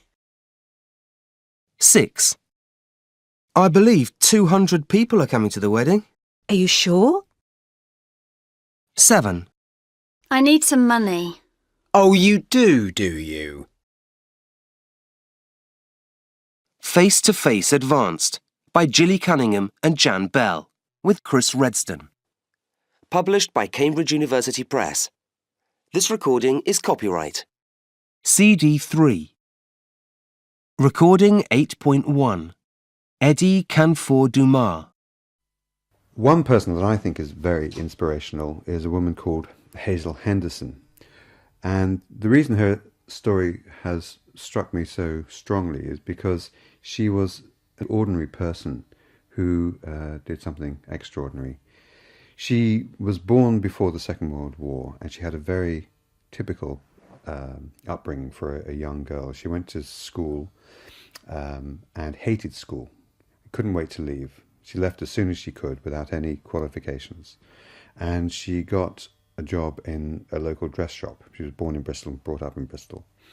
And she enjoyed that for a time, but then started to think that the world held other possibilities. So she took a job in a hotel as a receptionist. Enjoyed that. And then realized that because hotels are around the world, she could get a job elsewhere. So she applied for and got a job in New York and enjoyed that very much. And met an American man, fell in love, married, had a family. And one day she noticed that her young child, who would play every day in a local park in New York, was covered in soot. And in fact, it was quite typical that she would come home very dirty, and she'd have to put her in the bath and scrub her to get this dirt off her. So she went to investigate where the soot was coming from and saw that all of the equipment in the playground was covered in soot. And the reason for this was because the quality of the air in New York was so poor from the pollution of the cars, and also there are lots and lots of incinerators that burnt rubbish. So she started to talk to some of the other mothers who played in the park, and they also saw this was a problem. But she did some investigating and discovered that the town hall in New York used to measure every day the quality of the air. She'd written to the mayor of New York about pollution in New York, and he said actually the pollution wasn't pollution, it was mist rolling in from the sea. But she didn't take this for the answer. So she did this investigation, and she found that the air was measured. And she asked that this information be made public as part of the daily weather forecast. But she then did some more research and found that there was a federal law about information that, about public health and so on. So she used this to persuade ABC, one of the networks, to take this. Eventually, they agreed because they saw that there was a need. And very soon, every media outlet in New York City was carrying this information. And of course, once it started in New York, it travelled across the country to all sorts of other cities. And eventually, it travelled around the world. So the daily pollution index that you have in weather forecasts all comes about because of one woman. The great thing about Hazel Henderson is that she didn't stop there. She's an advisor to governments and organisations in 30 countries around the world, and her articles appear regularly in 400 newspapers around the world. So again, this all comes about through one ordinary woman deciding that she wasn't going to put up with what her daughter was experiencing in the local park, and taking it on and deciding to make a real difference. Recording 8.2. And now Science Today, introduced by Simon Gray.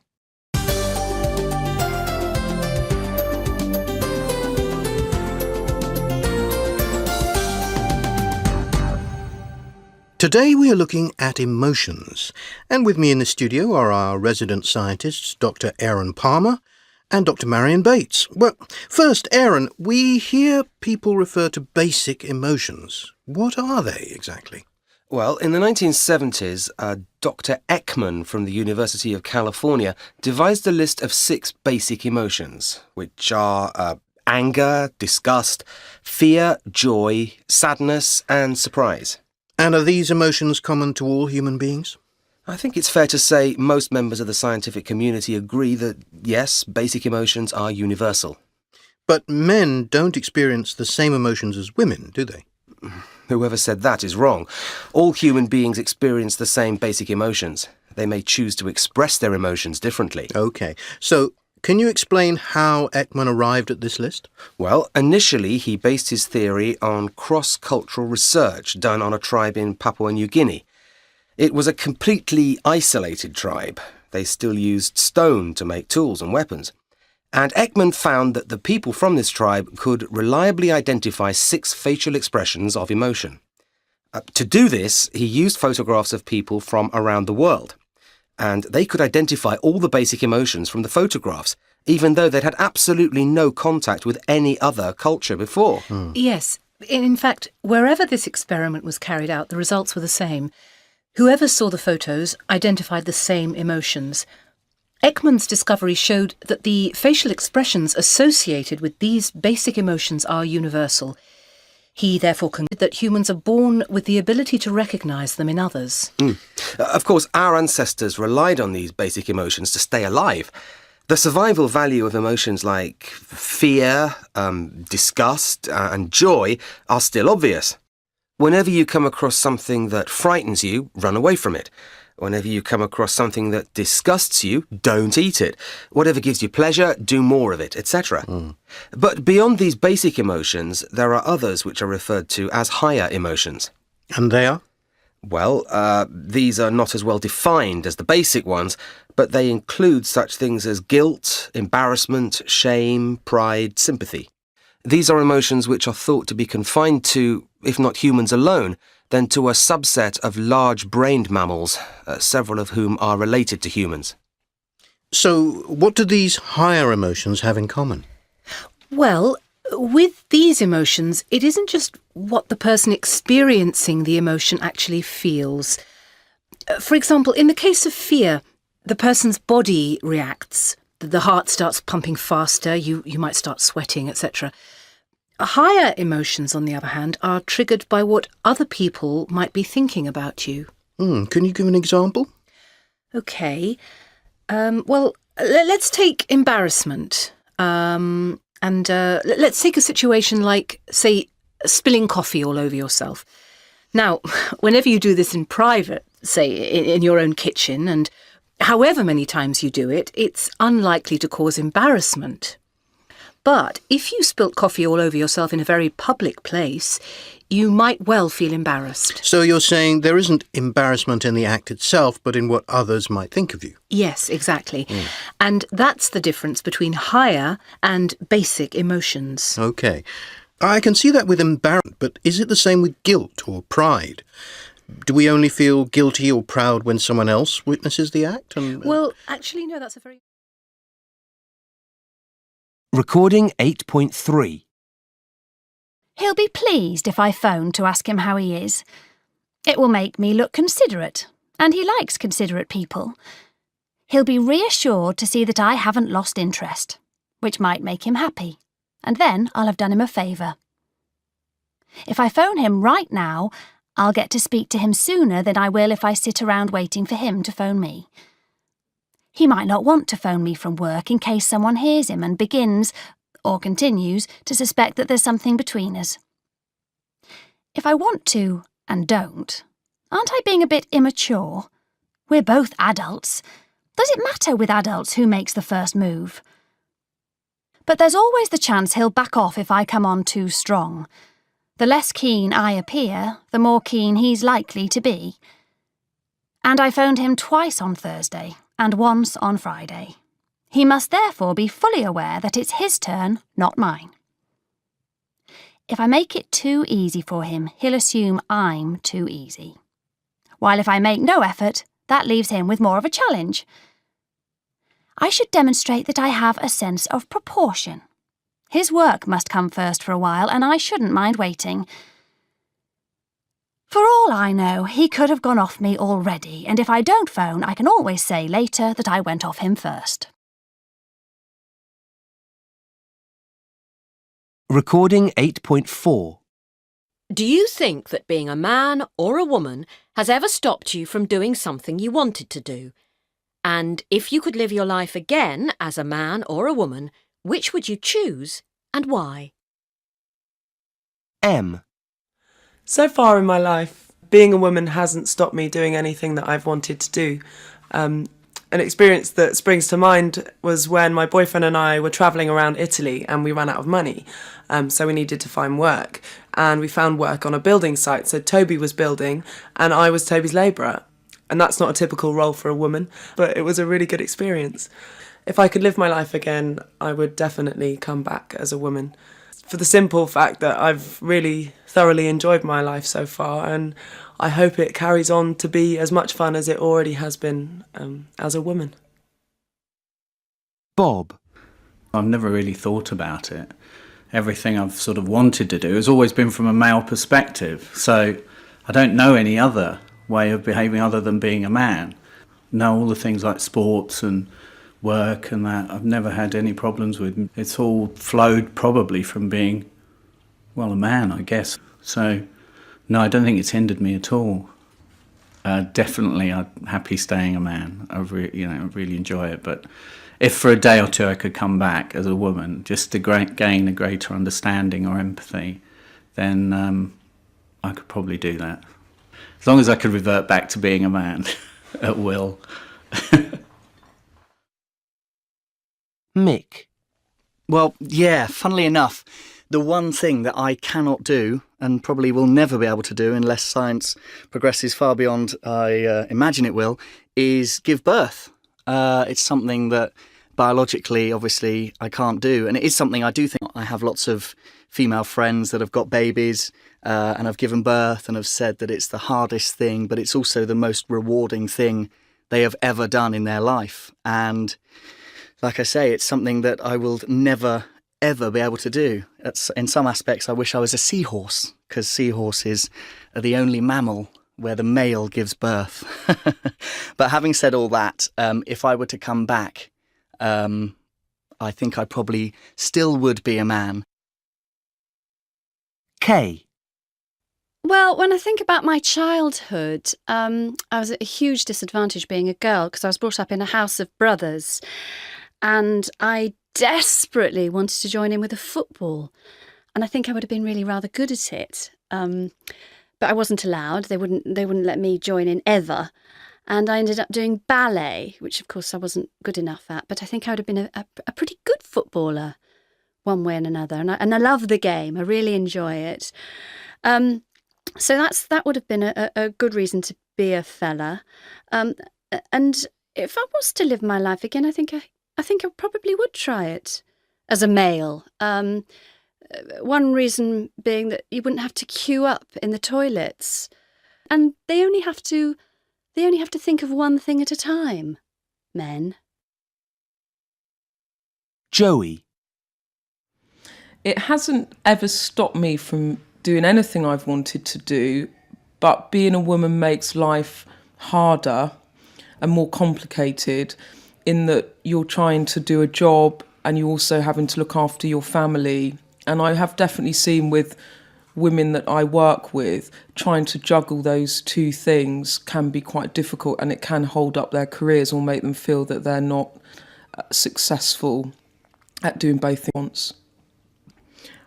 I'd quite like to be a man to see what it's like, but I think I'd choose to be a woman because I think women are better communicators and they have richer lives with their friends and they can have it all really if they work at it.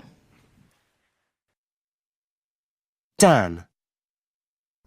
Being a man has been, a wonderful experience. I've not felt restricted being a man. I felt that actually doors have been opened for me, and I've been very conscious of the fact that being a woman at times in this present society has been difficult. If I could live my life again, I don't think I have a particular preference of coming back as male or female. If I think of the answer to that question, would I come back as male or female? I just think yes.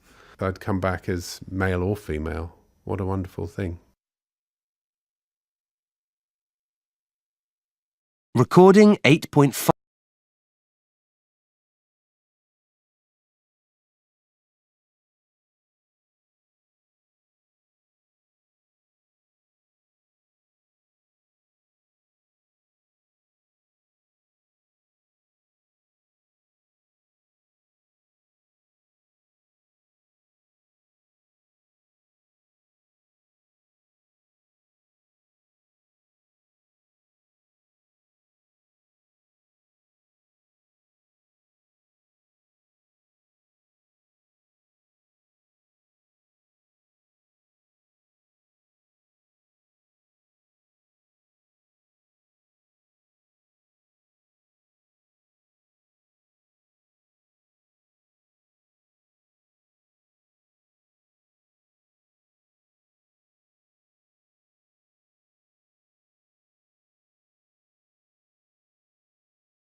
Recording 9.1.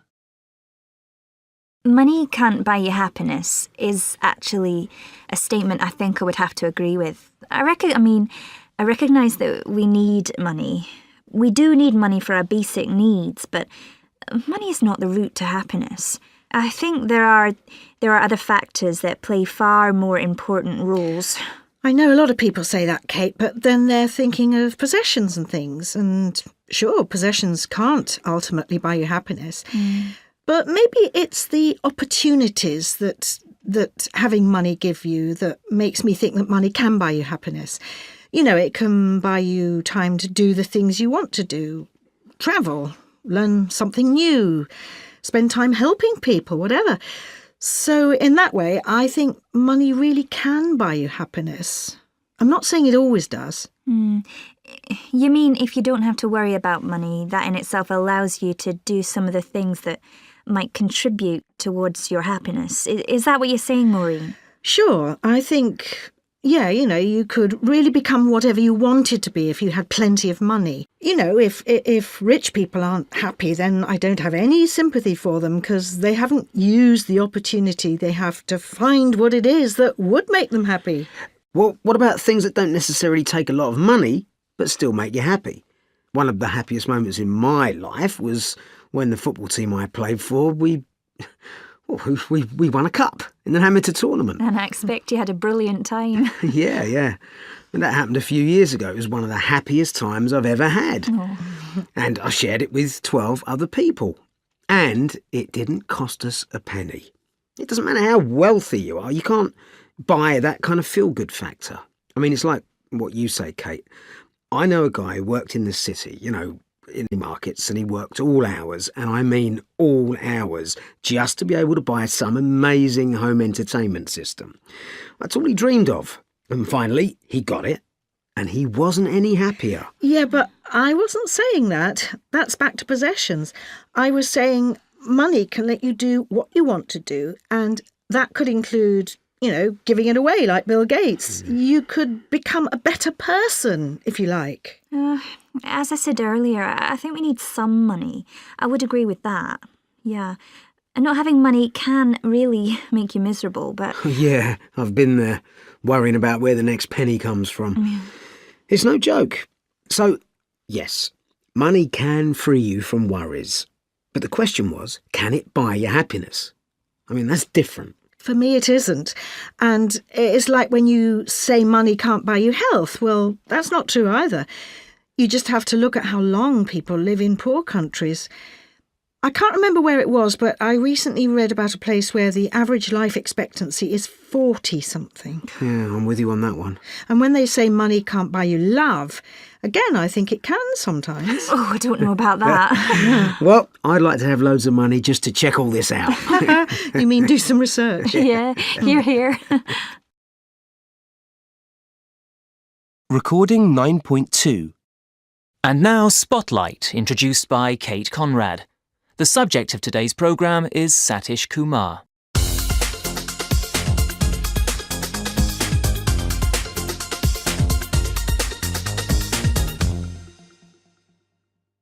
Back in the early 1960s in Europe, the UK and the US, there were many community-led campaigns against nuclear weapons. And Satish Kumar wanted to be part of this peace movement. So he and a friend planned to leave their native home of India and walk round the world for peace, visiting the heads of state in Moscow, Paris, London and Washington. Before they left India, one of Satish's teachers told them not to take any money with them on their journey. His reason was this. At the end of each day after they had walked 20 or 30 miles, Satish and his friend would be exhausted. And if they had money, they'd look for a restaurant and a bed for the night. If they did this, the teacher said, they wouldn't meet anyone and they wouldn't pass on their message.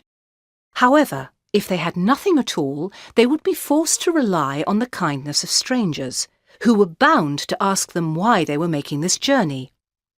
So the two men, who weren't particularly money-minded anyway, set off without any means of paying for anything whatsoever. which meant their journey was totally unpredictable. Recording 9.3. And, as we might imagine, their 8,000-mile walk certainly wasn't entirely stress-free. It took Satish and his companion through deserts, mountains, storms, snow and blazing heat. They were thrown into jail in France. They faced a gun in the US. But nothing put them off their mission for peace. In fact, their determination was made even stronger when, on their way to Moscow, they met two women who worked in a tea factory. After Satish explained why they were doing the walk, one of the women gave them 4 small packets of tea, one to be delivered to each of the leaders of the 4 nuclear powers, with this message: when you think you need to press the nuclear button, stop for a minute and have a fresh cup of tea.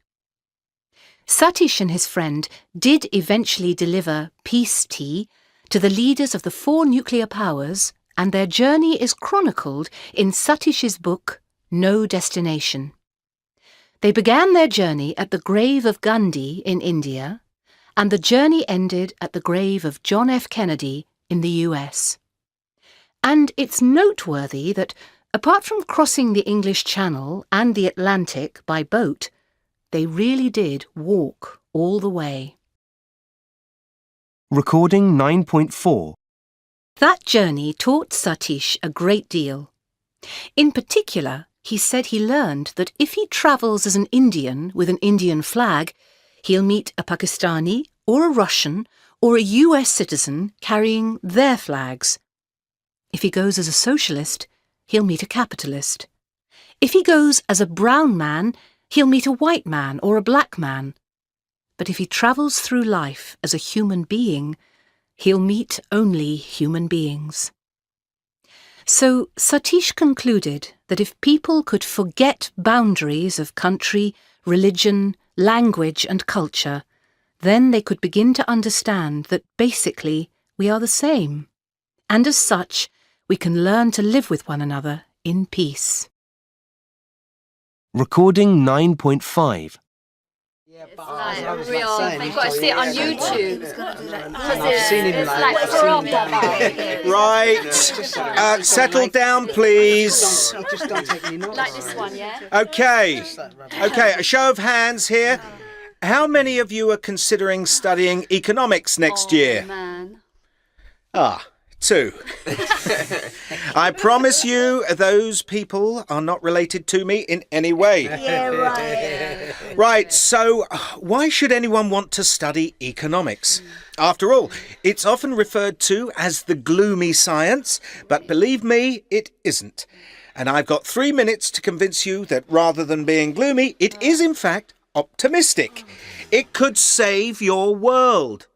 So, I'm going to divide the talk into 3 sections. First of all, how economics is related to real life.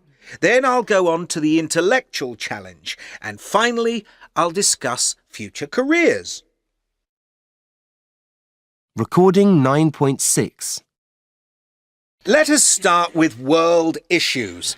How many of you would like to make the world a better place? Good. 3 of you this time. Let's take poverty. The current rise in world food prices is likely to lead to a serious outbreak of famine in less developed countries which rely on rice and wheat. We hear a lot about this from politicians, yet its roots and consequences are economic. In fact, most of the world's problems can be understood in terms of economics. Obviously, it won't provide easy answers to these problems, but it does clarify the issues. For example, we exploit the Earth's resources, trees, oil, etc., in order to create economic wealth. But we don't realise the real cost of doing so. What do we make plastic from? Oil. Right. So, what is the real cost of, let's say, using a plastic bag? It isn't just the cost of producing it. You have to think about the cost of disposing of it when you throw it away. Economists can do that. They can analyse the full social costs of our actions so we can make better choices, like should we have more airports or more railways? Should we use nuclear power or renewable energy? What are the real costs and benefits of each? As I said before, economics won't provide all the answers, but it will help you form balanced and informed opinions, and with those you may find solutions. So, to sum up this first section, if you have a wish to really understand and analyse the background to world issues and not just have an emotional response to them, then economics is absolutely essential. Let's move on to the intellectual challenge involved in economics. It's a subject that suits people who are logical thinkers and who enjoy serious debate. It's for those who like creating and testing theories. I'm not saying it's easy. It does need a good understanding of mathematics, and you do have to be able to communicate clearly in writing. But if you have these skills, then economics might just put them to the best use. And even if you aren't interested in the business world as such, because economics is related to most other subjects, it will give you a deeper understanding of anything you want to study, from politics to rocket science to fashion. And finally, there's the small matter of how you're going to earn a living. Well, careers in business, finance and management obviously all have economics at their heart. However, careers in architecture or engineering also need an understanding of what we call opportunity cost, the building block of economics. Perhaps you're interested in agriculture, overseas aid, politics or journalism. Whatever your ambition, the study of economics provides a good grounding for these and many other careers. So, in conclusion, if you want to study an interesting and interdisciplinary subject which provides relevant knowledge and skills for your future career, go for economics. It's not gloomy at all. It is, in fact, a lively and exciting science, challenging and deeply satisfying. Right, let's have another show of hands. See if... Recording 10.1.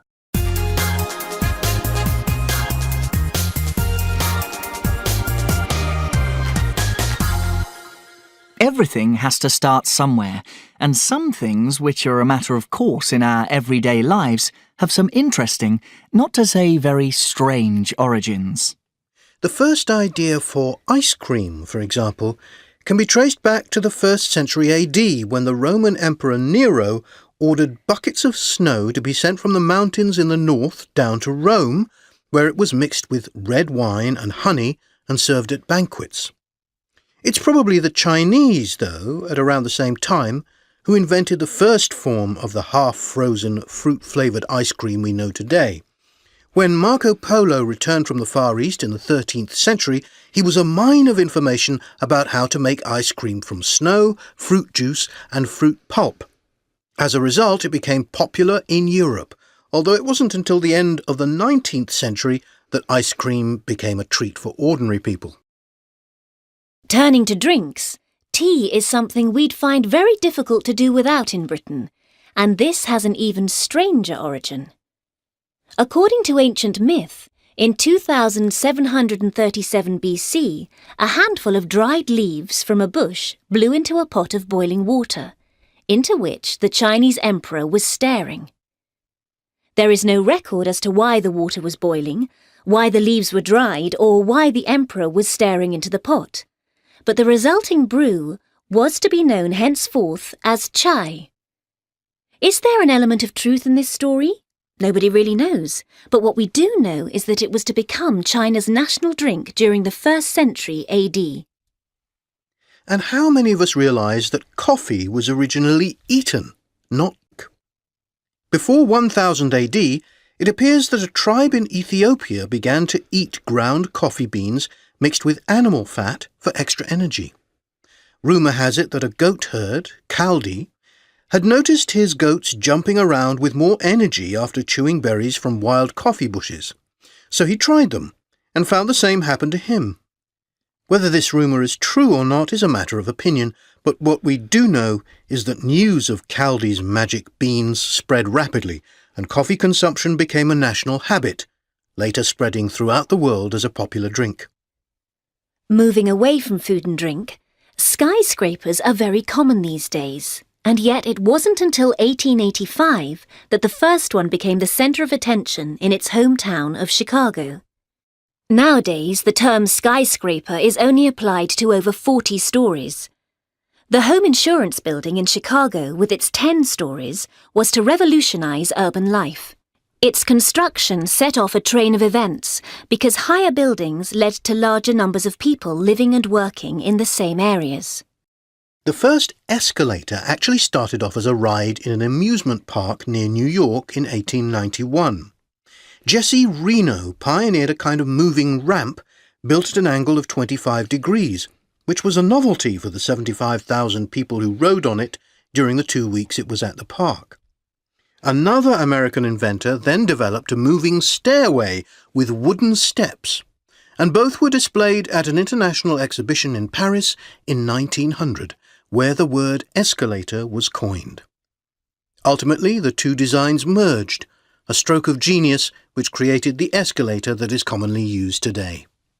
So, as you can see, every invention tells a story. More on this can be found on our website. Recording 10.2. My brother Martin's a good example of someone who sticks with it. He's amazing. He's really bright. He actually studied Latin and Greek at Oxford University, but his real love is animation. Ever since he was a kid, he's always drawn funny little characters, and now that's his job.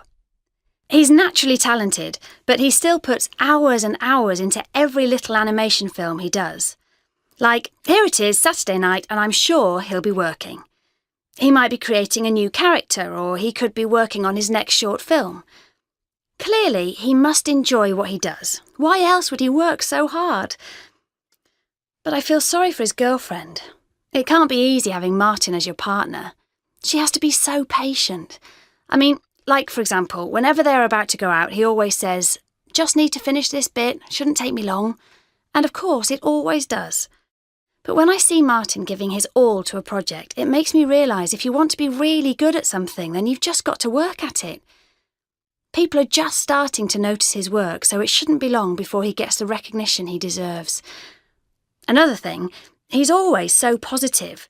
Like, he's certain he'll find a buyer for his next animation film. So yes, being positive and sticking with it are important. Some famous golfer said this. It might have been Tiger Woods, I'm not sure. Anyway, when whoever it was asked if he thought luck came into the game, he said yes, but he noticed that the harder he practiced, the luckier he became. I like that. And it's obvious, isn't it? Take world-class performers, Tang Yun, for example. You just know it won't have been easy for him as a kid. He must have devoted most of his childhood to practicing. And though I'm Tang Yun, I've got some idea of what his childhood must have been like, because I went to a school for gifted kids, and I remember practicing for hours every day. I may have had some natural talent, but who knows? But I did practice 6 hours a day, at least, sometimes more. We all did at that school. I remember hearing a programme about gifted kids once. It said that the gift seemed to be they just didn't mind spending hours practicing. And that's true. It's not that we just picked up an instrument at the age of 2 and started playing Beethoven's violin concertos or anything. But I'm afraid I didn't stick with it. Well, not enough to earn a living as a soloist. My father says I can't have wanted it badly enough, or I wouldn't have given up. I guess he's right. Recording 10.3. I think I had different strategies for different levels, really. At a very low level, I started off by memorising a lot of vocabulary, and only after that I actually started looking into how the sentences build, so the grammar side of things. That was clearly supplemented with an awful lot of grammar exercise, which is always very important. But it's quite interesting because the memorizing has always worked for me, and not only in learning English, but also learning other languages, Russian, for example. But at a higher level, I think things change quite a lot. The things I've always done now, for example, reading the papers, I think that's very, very important. It just not only helps you to learn new words, especially if you start reading the big newspaper, but you can also keep up with what's going on in the country, where the language you're learning is spoken. But in addition to normal newspapers, I think it's quite important to remember that language is changing at all times. So, for example, reading the classics has always been one of my passions, which is absolutely, it's absolutely brilliant. And you can learn so much from those books, but you have to remember that you run the risk of using words which are terribly out of date, and you end up speaking like Jane Austen, which I almost did at some point in my language learning. So just reading magazines, for example, is a perfect way to keep up to date with a current language and new terminology. And so is using the internet. I found the internet very, very useful at a higher level. Also, the other thing is, to be honest, watch television and listen to the radio. In England, there's so many local and regional accents, and so you just learn to hear the different ways of pronouncing words.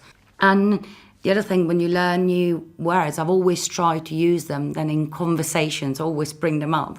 And for me, it was a very easy way to remember new words.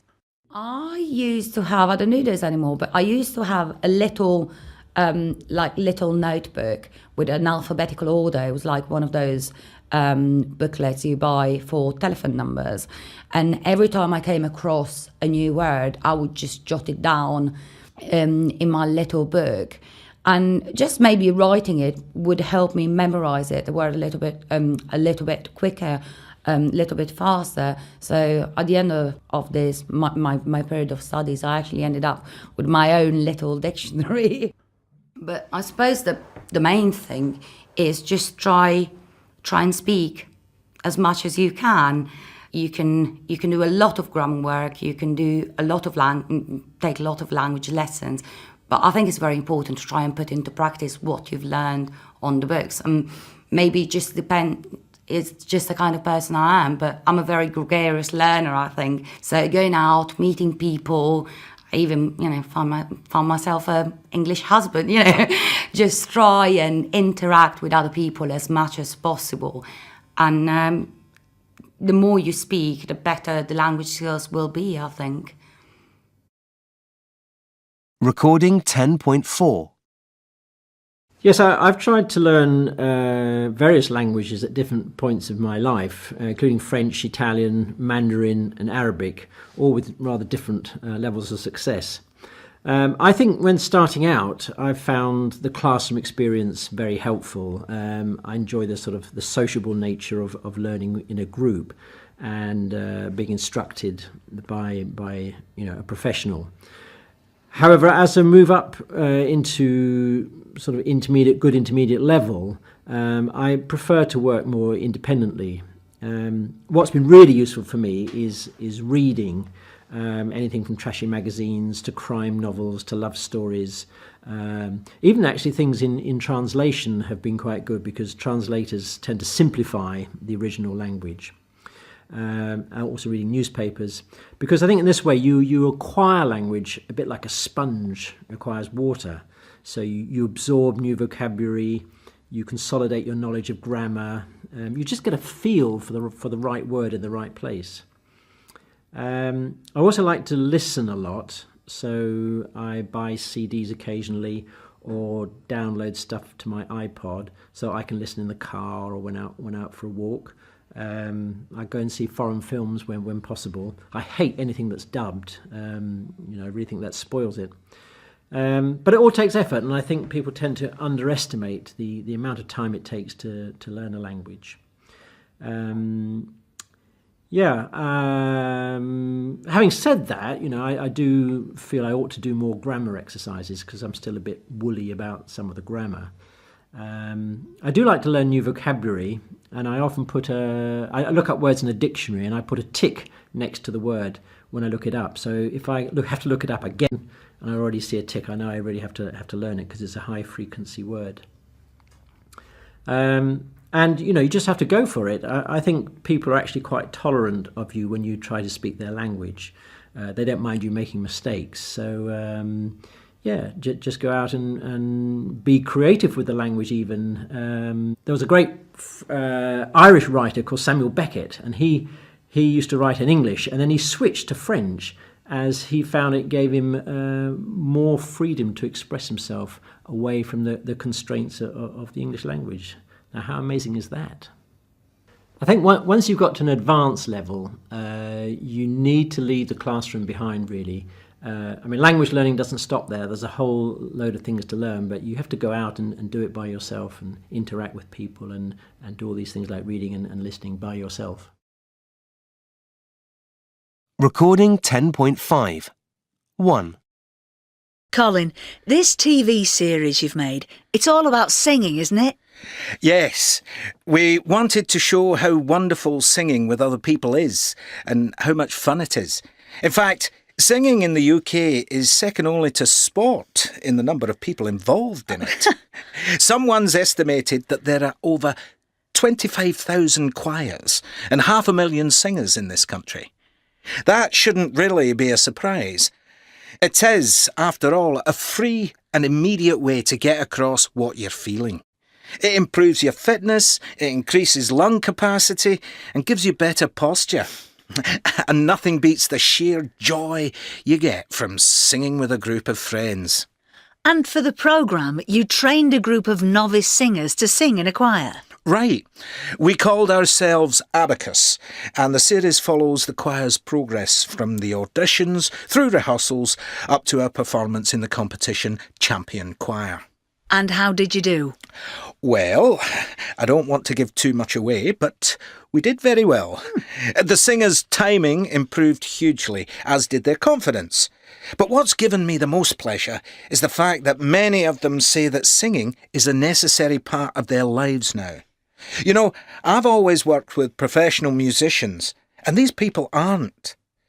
They've got jobs and busy lives outside singing, so working with them in the choir was a great experience for me. Can everybody sing? Yes, we can all sing in that we've all got the physical equipment to do it. As children, we do it naturally, but we can't seem to keep that up.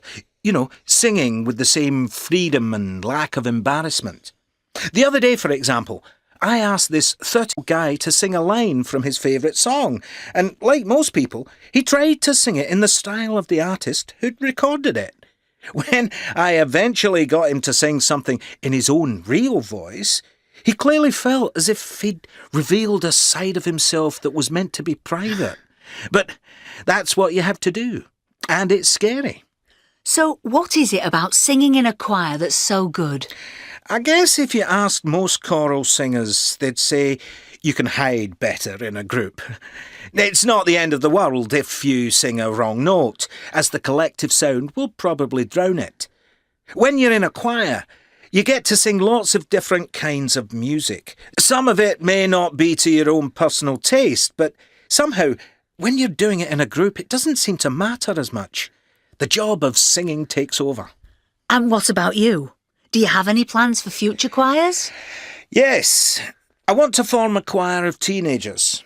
Now, with them, I know I won't be able to get away with the methods I've adopted with Abacus. People tell me they won't listen to me, but I'm confident we'll be able to work together. What the end result will be is anyone's guess, but it'll be exciting. 2. Speaker 1. To be honest, I haven't worked out how I feel yet and what might happen. A new career, perhaps. I only sent it in because Dave made me. It was one of a series I'd taken of water on our holiday last year, and it was quite an unusual interpretation, according to the judges. Dave thinks my success is all down to him. Maybe there wasn't much competition. Who knows? Speaker 2. I only took it up so I could play something with my kids. They'd learned it at school, but I had to start from scratch, and it's not easy. At first, it took me ages to remember the rules about how each piece can move, and I was very hesitant, which must have annoyed everyone. So I think it's quite a triumph to win a prize at my age. I beat loads of younger people. My kids can't believe it. Speaker 3. I was stuck for what to do for my end-of-year project at college. Then I happened to see a photo in a magazine of a woman wearing an interesting dress, and I thought I could use that and add my own touches to it. I've never told anyone that that's what I did. It's not something you boast about, especially after it won a prize and was seen by everyone in college. As a result of winning, my future is looking full of promise. Speaker 4. I was reading a magazine in the garden one day and came across the competition. I'd had some things swirling about in my head for ages, so I just put it all down and sent it off. I'd no idea whether it was any good or not, so imagine how I felt when I saw it printed in a magazine a few months later.